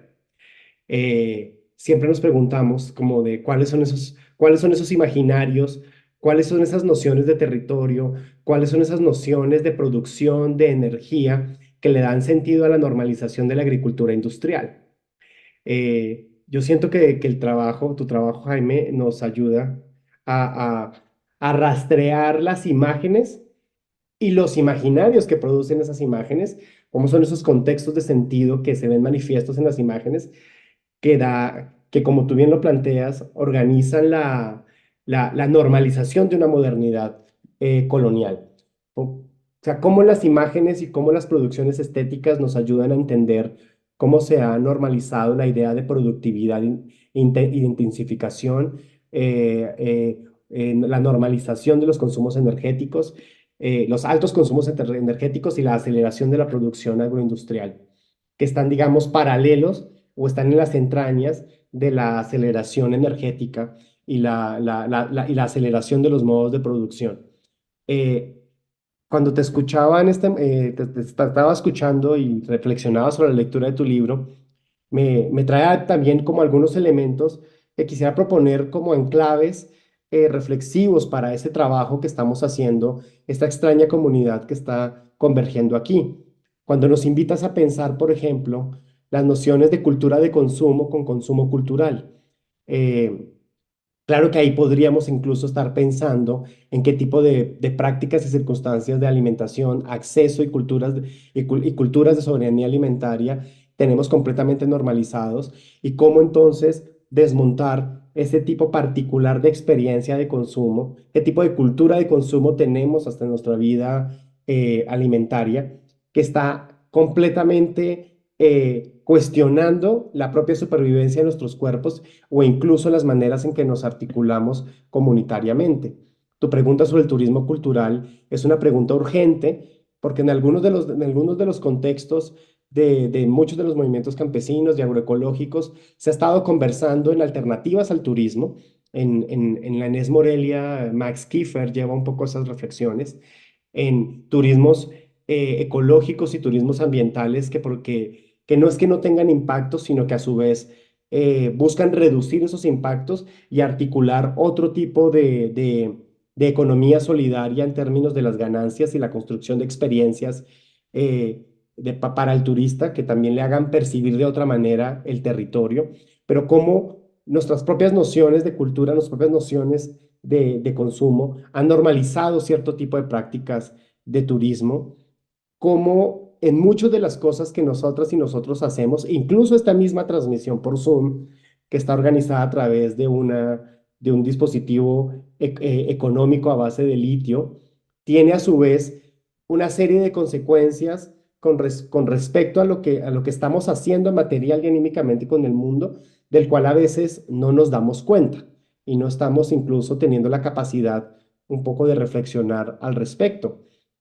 Y uno de los otros elementos que me parece importante, que tiene un poco que ver con la pregunta que plantea Karen e Imanol en el chat, de cómo entonces ciertas prácticas culturales contemporáneas se vuelven en el refugio de legitimación y de validación pública de una serie de enclaves de mercado que tienen una serie de abusos ecosistémicos o incluso participan de una serie de intrigas políticas y violentas que afectan a la misma vitalidad de los pueblos y a la misma ciudadanía, pero que a su vez limpian su nombre a través de proyectos curatoriales, estéticos y culturales, donde las instituciones museos y donde el arte contemporáneo, e incluso hablando temas de orden ambiental y ecológico, no logran dar cuenta de cómo participan de esos aparatos de denunciación y el uso político de esos aparatos de denunciación. Un tema en particular, la pregunta que se hace, eh, la pregunta la pregunta que se hace con respecto a la Bienal Defensa y al financiamiento de las instituciones museológicas y patrimoniales. Todo esto me lleva a mí, y esa es la pregunta que yo te haría, para ahorita escucharte un poco cómo reaccionas también a los comentarios que están en los chats. Eh, Me preocupa un poco que necesitemos el término estética. El término estética, yo lo siento, gracias a tu trabajo Estética Fósil, yo lo siento muy cómplice de todas estas intrigas. Y a veces, tal vez esa noción kantiana del cual tú hablas en tu libro, del desinterés estético, de que hemos creído de que el arte trata de la belleza y que no necesariamente de eso trata acerca de la realidad material de la experiencia, sino que tiene como una proyección trascendente, como que esas prácticas culturales siempre tienen una actitud desinteresada porque nos lleva hacia lo bello y no necesariamente hacia la realidad concreta y material, como ese proyecto ideológico de las artes eh, nos pone entonces o sea, puede ser usado entonces también como un ejercicio de distracción, que en vez de estar entendiendo y comprendiendo cómo estamos profundamente imbrincados en estas catástrofes y contradicciones,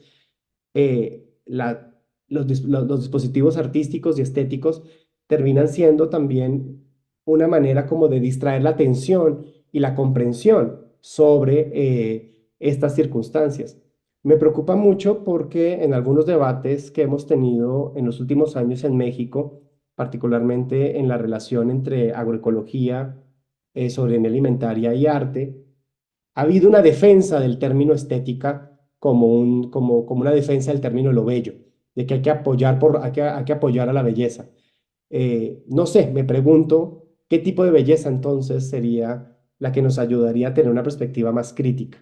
Bueno, ya me extendí un poquito y quisiera darte la palabra y también darle la palabra aquí a los compañeros y compañeras. Ah, bueno, y una anécdota. No dejo de pensar cuando nos muestras las imágenes de los ferrocarriles cómo entonces en Yucatán y en Campeche se ha estado haciendo en la última administración presidencial de México el Tren Maya.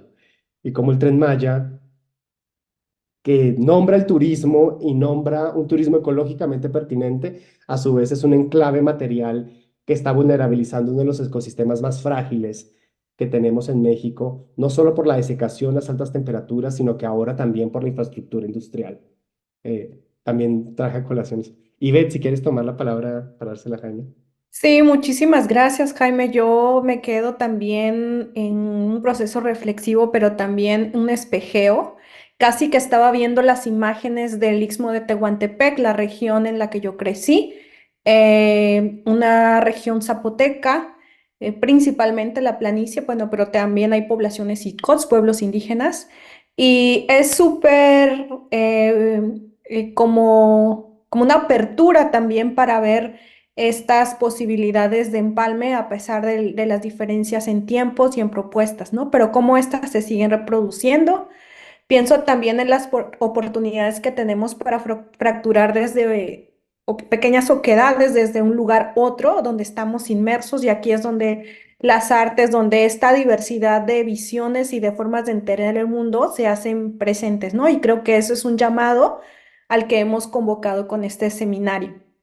Me quedo también con la reflexión, como en esta máquina destructora de la misma vida, cómo va transformando el paisaje con un costo del cuerpo de las personas, que en efecto, así como lo mostrabas tú, quedan fuera de la imagen misma, ¿no? La imagen publicitaria, el sentido de estas energías renovables son las máquinas, las que aparecen visibles y que se reproducen en fotografías y se reproducen, estoy hablando de un contexto hoy, real y actual, ¿no? Y cómo también esa imagen construye, hace la construcción cultural del paisaje, que no necesariamente es el paisaje de la cultura que ocurre ahí, como este juego de palabras que finalmente no es juego de palabras, sino que cobran un sentido también de lo que se está viviendo.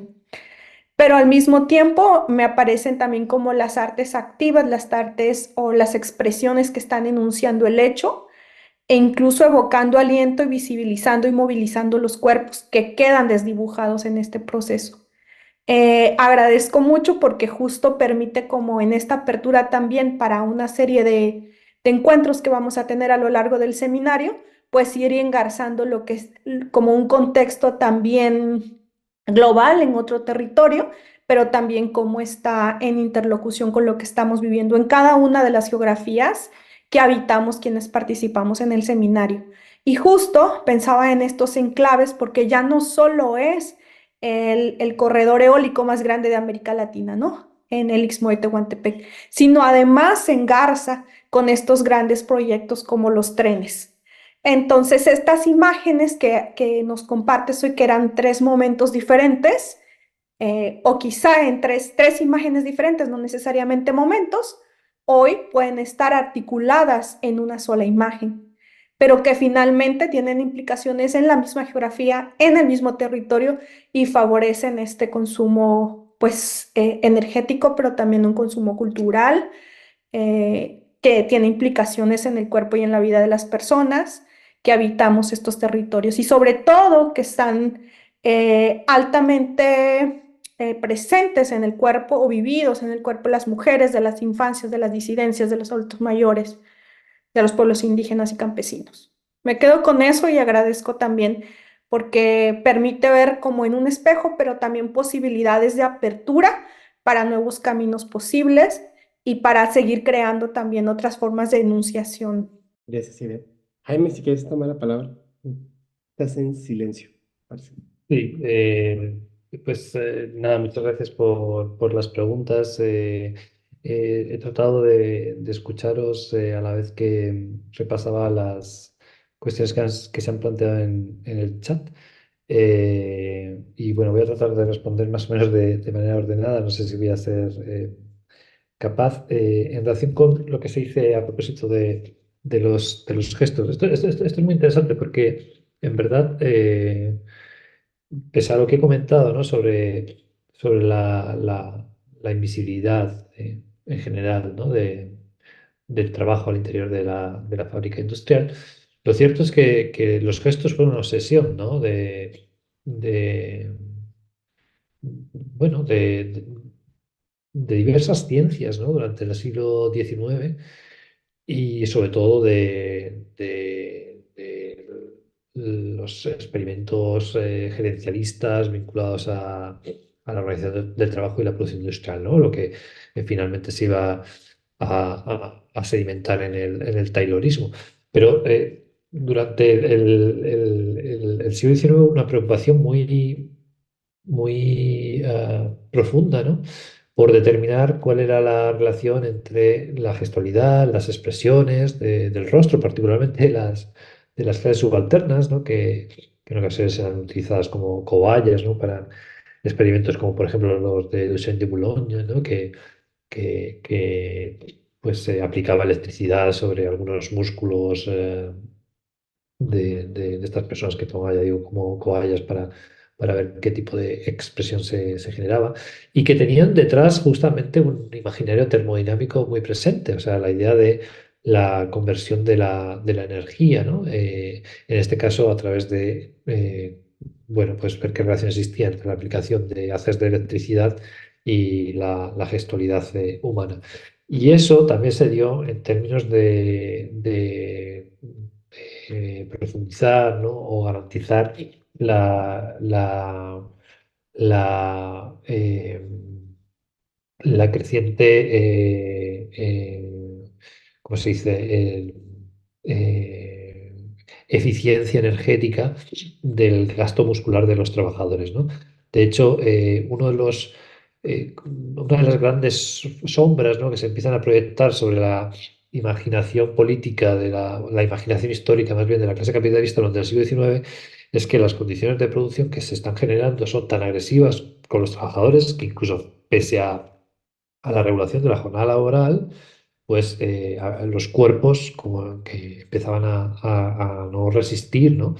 De hecho, en el libro anterior, Estética Fósil, hablaba del modo en que esa fatiga de los trabajadores se identificó crecientemente como con una manifestación de la entropía, de esta tendencia a la dispersión de la energía, de la que habla la segunda ley de la termodinámica, y que afectaba, ¿no? al desarrollo del progreso industrial. Entonces, por ejemplo, hay un libro, un tratado bastante conocido, ¿no? Para quien se acerca a estos temas, que es La fatiga de un italiano, Angelo Mosso, donde también se dedica a realizar experimentos con un paisano napolitano llamado Bertino para ver de qué modo se pueden reducir esos gastos energéticos, ¿no? Y lo interesante de todo esto es que a la vez que se propician ese tipo de experimentos en torno a la energía y la gestualidad, que tienen un carácter como muy, en fin, muy agresivo, sin duda, en términos de clase, digo, al mismo tiempo, la burguesía empieza a temer, ¿no? por la desaparición de sus gestos, ¿no? Esto es algo sobre lo que, por ejemplo, ha trabajado mucho Agamben, ¿no? La desaparición de lo gestual, de la gestualidad, de la expresividad de la burguesía como un producto, ¿no? de ese carácter homogeneizador, abstracto y deshumanizador del propio desarrollo industrial. O sea, es como que aquellos a los que finalmente se está explotando desde un punto de vista laboral hasta el punto de determinar cuáles son los gestos y eh, la movilidad que puede ser más propicia para la industria, a su vez se identificaban los tipos populares como un reservorio de los gestos que la burguesía estaba perdiendo, ¿no? Y esto es algo que, por ejemplo, está en toda la psicología científica de finales del 19 y principios del 20, ¿no? De eso hablo en Estética Fósil. De hecho, cuando uno piensa, por ejemplo, en Pasolini y lamenta justamente la desaparición de los gestos y de la expresividad de los proletarios o del subproletariado romano y tal, Pasolini está mostrando tardíamente, a propósito de las clases populares, lo que la burguesía había pensado a propósito de su propia clase ya desde finales del 19, ¿no? O sea, digamos, es como si la evolución de la modernidad industrial fuera una apisonadora de la expresividad de las diferentes clases sociales, ¿no? Primero la burguesía, luego las clases trabajadoras o subalternas de los países centrales, y quizás después también incluso de las, de las naciones periféricas o del sur global y demás, ¿no? Porque todavía Pasolini, cuando habla de que el proletariado romano está perdiendo sus gestos propios, piensa que, pues eso, en las colonias que se han independizado recientemente, pues eso se conserva, ¿no? Entonces, pero en todo caso, creo que es muy interesante mostrar cómo esa conjunción, ¿no?, entre energía y desarrollo de la modernidad industrial ha sido como una permanente amenaza para la gestualidad expresiva, ¿no? O sea, es como si la eficiencia energética en el gesto fuera aquello que a su vez está laminando la singularidad expresiva de los sujetos, de las personas. En fin, es una cosa que me parece como muy, muy interesante. Después, en relación con... sí, con lo que comentaba otra compañera, Karen, creo que era a propósito de la relación entre energía, prácticas culturales y la guerra, y añadía, ¿no? David, algo sobre este tema. Claro, yo creo que evidentemente los espacios culturales, ¿no? Sobre todo los museos de arte, son espacios muy propicios para el lavado de cara de las empresas, ¿no? Para el greenwashing, sin duda. Y creo que en parte debemos aceptar que eso es difícil o sea, de evitar, ¿no? En el sentido de que justamente, ¿no? Hay como una, hay como una discontinuidad, ¿no?, entre los espacios de la sociedad civil y los espacios estéticos que lo propicia, lo fomenta, ¿no? Y que tiene que ver con esta fenomenología de los espacios expositivos que he comentado a propósito de las especies industriales, ¿no? En la medida en que tú disocias un objeto, ¿no?, de sus condiciones de producción o del sentido que pueda tener en una determinada comunidad humana y lo muestras en un espacio como aséptico, ¿no?, como pueda ser el del museo o el de la exposición universal, pues es mucho más fácil proyectar sobre él otro tipo de discursos que no dan cuenta en este caso, por ejemplo, de cuál es la actividad de esas empresas en su día a día, ¿no? En fin, ¿no? Creo que ahí hay un elemento que es como muy difícil de salvar. Sin embargo, también plantearía, ¿no?, que esa relación entre energía, imaginarios culturales y el mundo bélico, pues ha tenido mucho impacto, ¿no? Incluso en las posiciones de la izquierda emancipadora, ¿no? Y es problemático porque de alguna forma, por ejemplo, si uno se acerca a los textos de Benjamin de los años 30, pues esto lo percibe muy claramente, ¿no? Él era como claro, un pensador muy impactado por lo que había sido la Primera Guerra Mundial, pero todavía pensaba, y esto es lo que me parece cuestionable, que en realidad la guerra era como una suerte de expresión de los malos usos de la energía y del progreso técnico que facilitaba la revolución industrial, ¿no?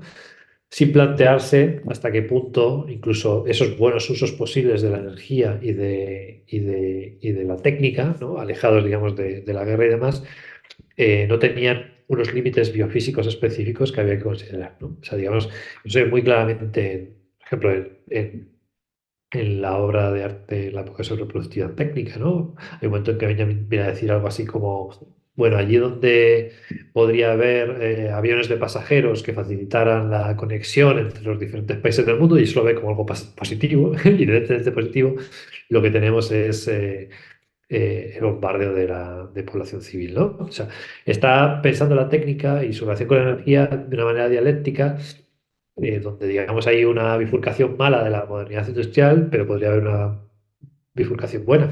Y no se pregunta por el hecho de que, bueno, que incluso esa bifurcación buena pues puede estar sujeta a límites biofísicos que tenemos que considerar, ¿no? Y hoy pues no somos tan ingenuos a la hora de ver el tráfico de pasajeros como un elemento emancipador por sí mismo, ¿no? Entonces, más que denunciar ahí como el doble juego, que es una cosa consustancial, ¿no? a la imagen corporativa que construyen las empresas, me interesa más deshacer ese tipo de cosmovisiones en las posiciones emancipadoras que creo que hoy siguen vigentes, por ejemplo, entre los aceleracionistas, ¿no? O sea que, en fin, es una cuestión sobre la que podemos debatir. Luego, bueno, yo, o sea, sobre agroecología, sobre la línea alimentaria y demás, tengo un nivel de diletante, o sea, que no puedo discutir con vosotros en ese sentido. Pero sin embargo me interesa mucho, a propósito de lo que he comentado, por ejemplo, en torno al paisaje pintoresco, ¿no? Y el modo en que el paisaje pintoresco dejaba de lado las tareas agroganaderas, ¿no? Que tenían lugar en esa parte de Gran Bretaña, pues hay un libro de Caroline Steele que justamente habla, ¿no? Del impacto de la agroindustria y la revolución verde sobre lo que era la agricultura y la ganadería tradicionales en Gran Bretaña, que menciona cómo bueno, en el entorno donde Constable, ¿no? Este pintor inglés tan conocido, ¿no? Es probablemente uno de los grandes representantes del pintoresquismo, ¿no? Del siglo XIX, donde él pintó el carro de heno, ¿no? En realidad era una propiedad de su padre que tenía ahí un molino harinero y tal. Y bueno, tanto las tareas agrícolas que refleja la pintura de Constable como la propia actividad del molino ya no perduran, por supuesto. O sea, digamos, toda esa actividad en el medio rural ha desaparecido, y ahora el molino, como no podía ser de otra manera, se ha convertido en un museo de la agricultura tradicional británica, ¿no? O sea, digamos, este tipo de procesos de conversión de los espacios rurales del pasado, ¿no? Entonces me estaba acordando de eso al hilo de lo que comentabais. ¿Qué más tengo anotado por aquí? Bueno, luego sobre el término estética, claro, efectivamente, o sea, yo una de las cosas que hago tanto al inicio de un libro como del otro es clarificar en qué sentido entiendo la estética. O sea, aunque, por supuesto, en los dos libros no dejo de analizar obras de arte o producciones artísticas y producciones culturales dentro de lo que llamaríamos el mundo cultural o el campo cultural, en realidad me interesa concebir la estética en un sentido mucho más amplio, no como una teoría del arte o una teoría de la experiencia del arte, sino como en un sentido primigenio, ¿no? Como estesis, como experiencia sensible de la realidad, del conjunto del mundo. O sea, sí. Y en ese sentido, claro, para mí la estética tiene un componente antropológico, es lo que me interesa percibir, ¿no? O sea, cómo la modernidad fósil, la creación de estos imaginarios culturales y demás ha generado su propia antropología, ¿no? Esa dependencia libidinal respecto a los combustibles fósiles, ¿no? O sea, una cosa que digo así de manera provocativa en el último libro es que tenemos tan corporizados los combustibles fósiles que probablemente ocupan un lugar muy importante en la memoria de aquellos momentos que identificamos como los días, digamos, más efusivos o más felices de nuestras vidas. Y creo que nos engañaríamos si pensáramos que eso tiene un componente elitista de clase. O sea, creo que eso es un deseo bastante transversalizado, ¿eh? Ahí creo que la socialización del coche ha jugado, por ejemplo, un rol fundamental, ¿no? Y incluso digo así, un poco, yo digo de manera provocativa, que es posible que ese tipo de recuerdos, esa subjetividad, sea tan difícil de dejar bajo tierra como los yacimientos de carbón, gas natural y petróleo que no deberíamos quemar si no queremos acelerar catastróficamente, aún más catastróficamente la dinámica climática, ¿no? Entonces es una cuestión que me interesa, pensar la estética desde ese punto de vista antropológico, como una teoría de la sensibilidad, no como una teoría del arte. Pero bueno, si se quiere prescindir de ese término, yo tampoco tengo ningún problema, ¿no? Ya digo que el uso que yo le doy es este, que se remonta también a las reflexiones que plantea alguien como Terry Eagleton, ¿no? A propósito de cómo la estética surge en el siglo XVIII, ¿no? Para paliar los excesos conceptuales y la abstracción del pensamiento cartesiano, ¿no? Dando cuenta pues, de toda una región de nuestra subjetividad que abarcaría desde sensaciones como el hambre, ¿no? A, a- no sé, a las experiencias más o menos sublimes que nos puedan generar algunas obras de arte. O sea que en ese sentido no creo que esté abundando, digamos, en una estética idealista o trascendental, ¿no? Al margen de lo que yo pueda pensar sobre Kant, que tampoco soy un especialista de Kant, pero bueno. Y ese es el sentido en el que yo lo rescato. Hablar de belleza o no hablar de belleza, bueno, tampoco es algo que me ocupe demasiado tiempo. O sea, sí que considero que si pensamos en la estética en términos de generación de afectos a través de perceptos y demás, es una cuestión esencial para la transformación política. O sea, a veces, de hecho, lo comento con algunos compañeros así, más del ámbito militante y tal, ¿no? Que creo que a veces conciben la comunicación política como la emisión de discurso, si preguntase por cuestiones que tienen que ver con la forma, que tienen que ver con los afectos, que tienen que ver con los perceptos, ¿no? Y parece que ahí la comunicación política sin potencia estética, pues también pierde mucha efectividad. O sea, que incluso en términos, digamos, de, de- de una lógica casi instrumental a la hora de pensar la relación entre producciones culturales y transformaciones ecosociales, me parece que es una dimensión que no podemos obviar. De hecho, algo que me interesa mucho de estas películas del New Deal, pero también, aunque sean más problemáticas quizás, ¿no? Las de Olmi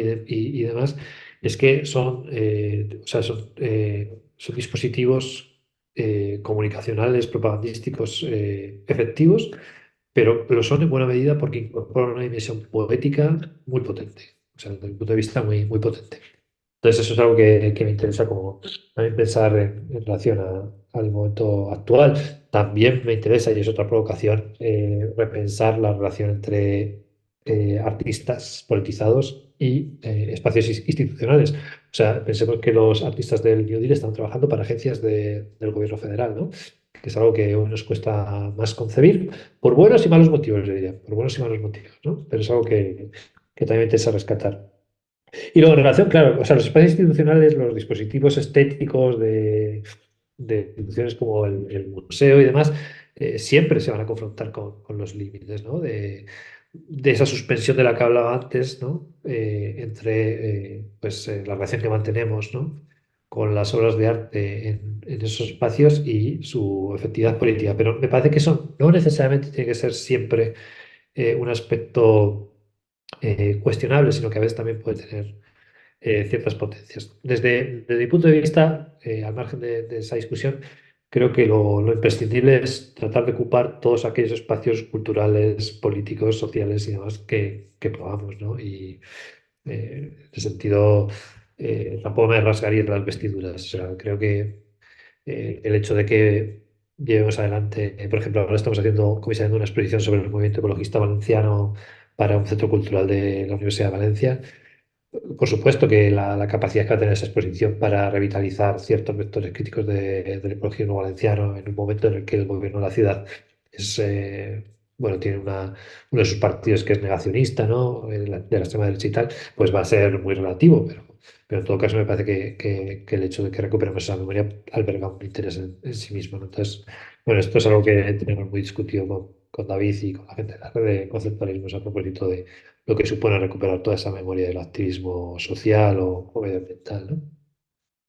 Y luego, en relación con lo del istmo de Tehuantepec, no lo he mencionado, pero justamente es un caso de estudio que sí que conozco porque tenemos ahora un proyecto sobre procesos de transición energética y sus impactos socioculturales en Iberoamérica. Y claro, o sea, a mí me parece que efectivamente el impacto sobre las comunidades indígenas es muy potente, que en ese caso cabe hablar con todas las letras de transición industrial corporativa, porque además las empresas que están explotando, digamos, esas instalaciones eólicas no son mexicanas, en fin, o sea, hay toda una serie de elementos donde creo que se justifica sobradamente hablar de colonialismo energético y demás. Y justamente lo que me genera problemas es utilizar ese mismo prisma crítico para analizar algo como lo que he comentado a propósito de España. ¿Eh? Sí, no quiero entrar mucho en detalle porque me da la sensación de que es una discusión más del contexto español, pero estamos hablando de dos realidades sociohistóricas, geográficas muy diferentes, ¿no? Pero lo conozco y de hecho estaba leyendo muy recientemente sobre este tema. Y, y poco más, o sea, luego, en relación con la publicidad, sí que, o sea, yo creo que sería necesario, cuando a veces hablamos de la publicidad o de la propaganda en términos peyorativos, deshacernos de ciertos prejuicios, sinceramente.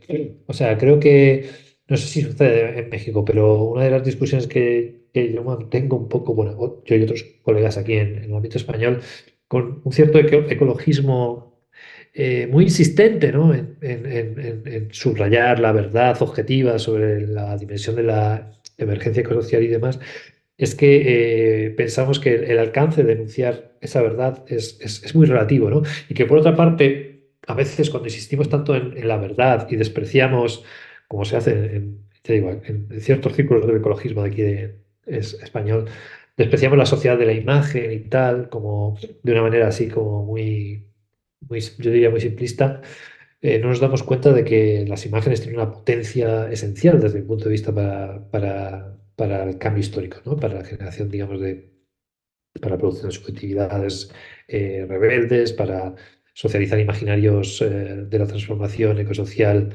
que generalicen la sensación de que es viable, de que hay un horizonte de futuro esperanzador, en fin, ese tipo de cuestiones sin las cuales no vamos a salir del atolladero, ¿no? Porque la verdad por sí misma no produce efectos políticos. Al contrario, digo, puede producirlos, pero puede muy bien no hacerlo, ¿no? Incluso puede dar lugar a salidas de tipo, no sé, un hedonismo eh, apocalíptico, ¿no? En fin. Entonces, a mí me parece que plantear, ¿no? La necesidad de gestar también desde la producción audiovisual ese tipo de narrativas, ¿no? No es- Porque muchas veces como que el género utópico ha quedado más confinado al ámbito literario, es muy necesario y es una cuestión sobre la que justamente me interesa pensar a partir de algunas de estas películas que os enseñaba en la parte final de la exposición. Muchas gracias, querido. Muchas gracias a todas y a todos. Queremos hacer un ejercicio de cierre. Jaime, ¿nos ayudas dejando de compartir un momento? eh, que queremos hacer un ejercicio ya para retomar un poco la reflexión, como ha ido surgiendo. Algunos de ustedes ya participaron en un mapa, un poco para ir pensando cómo vamos articulando estas inquietudes, tal cual como Jaime nos está esperanzadamente cerrando su participación de cómo necesitamos más imágenes para producir otros imaginarios. No sé, Fer, y Beth, si quisieran un poco como ir dándole vuelta a esta idea. Fer. Ah, listo. Oh, no lograba reactivar. Muchísimas gracias. Em, no sé por dónde empezar. Bueno, les presento la imagen de cómo ha ido saliendo. Me gustaría conectar con algunas de las cosas que dijo Jaime al final y que también aparecen en el libro con respecto a los límites de la energía. Creo que hay un asunto con respecto a el gasto de energía, por ejemplo, que se entiende como un desperdicio y que el modo ecuánime, controlado y recatado utilitario, ¿no? Por ejemplo, para hacer política, pues por eso no es afectivo, ¿no? Porque quizá los afectos, las emociones, las sensaciones de pronto se entienden como que es pues un exceso, ¿no? Una sobra de energía vital quizá. Y entonces creo que bueno, eso revuelve con otro campo de problemas, ¿no? El asunto de la eficiencia que a veces se entiende de muchas maneras distintas, no siempre es igual al límite, tampoco es igual a escasez, gasto de energía, desperdicio, bueno, creo que abre muchas cosas.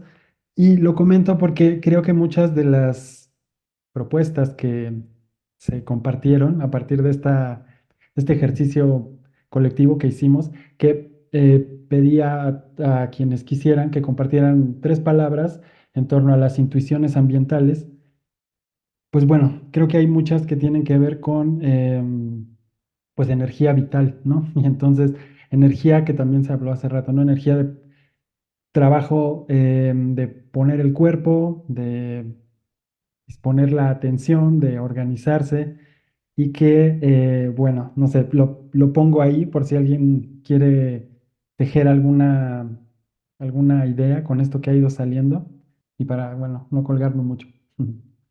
Y bien, querida, si quieres, así vamos a ir cerrando.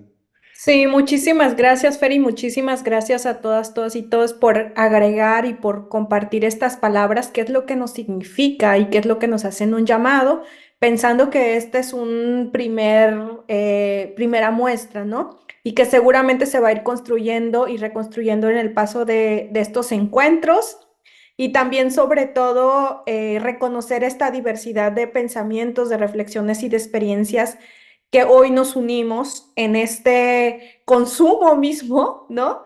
Pero para generar potencialidades, creatividades y sobre todo ir compartiendo estas intuiciones. Entonces yo me quedaría también con estas frases: organización protectora, ecuanimidad, sensación, impulsos, percepción, afecto, deseo, sentipensares, diversidad, escucha, vida, hidroficción, conocimiento empírico, relaciones somáticas, desantropocentralidad, cultivo, conexión del medio ambiente, comprensión, compromiso, cuerpo, esperanza, transgredir, resistencia, respirar y provida. Entonces nos muestra también la diversidad de quienes estamos aquí y sobre todo pues estas posibilidades otras de seguir creando y seguir compartiendo. Nada más me quedaría también con agradecer tu tiempo y tu compartencia, Jaime, y el tiempo y la escucha de todas y todos por acá. Y pues que sepan que también este es un proceso que vamos acompañando desde el corazón, desde unas propuestas también de resistir desde otros lugares y pues de construir otros mundos posibles, ¿no? Muchas gracias a todas y a todos. Recordarles que el 6 de marzo seguimos con nuestra siguiente sesión de este seminario Intuiciones Ambientales, donde vamos a trabajar sobre saberes originarios y prácticas de mercado y prácticas artísticas. Así que los esperamos por acá. Jaime, infinitas gracias. Gracias a todas y a todos. Bueno, muchas gracias a todas. Gracias. Algo. Ajá. Gracias. Gracias. Gracias, nos vemos pronto.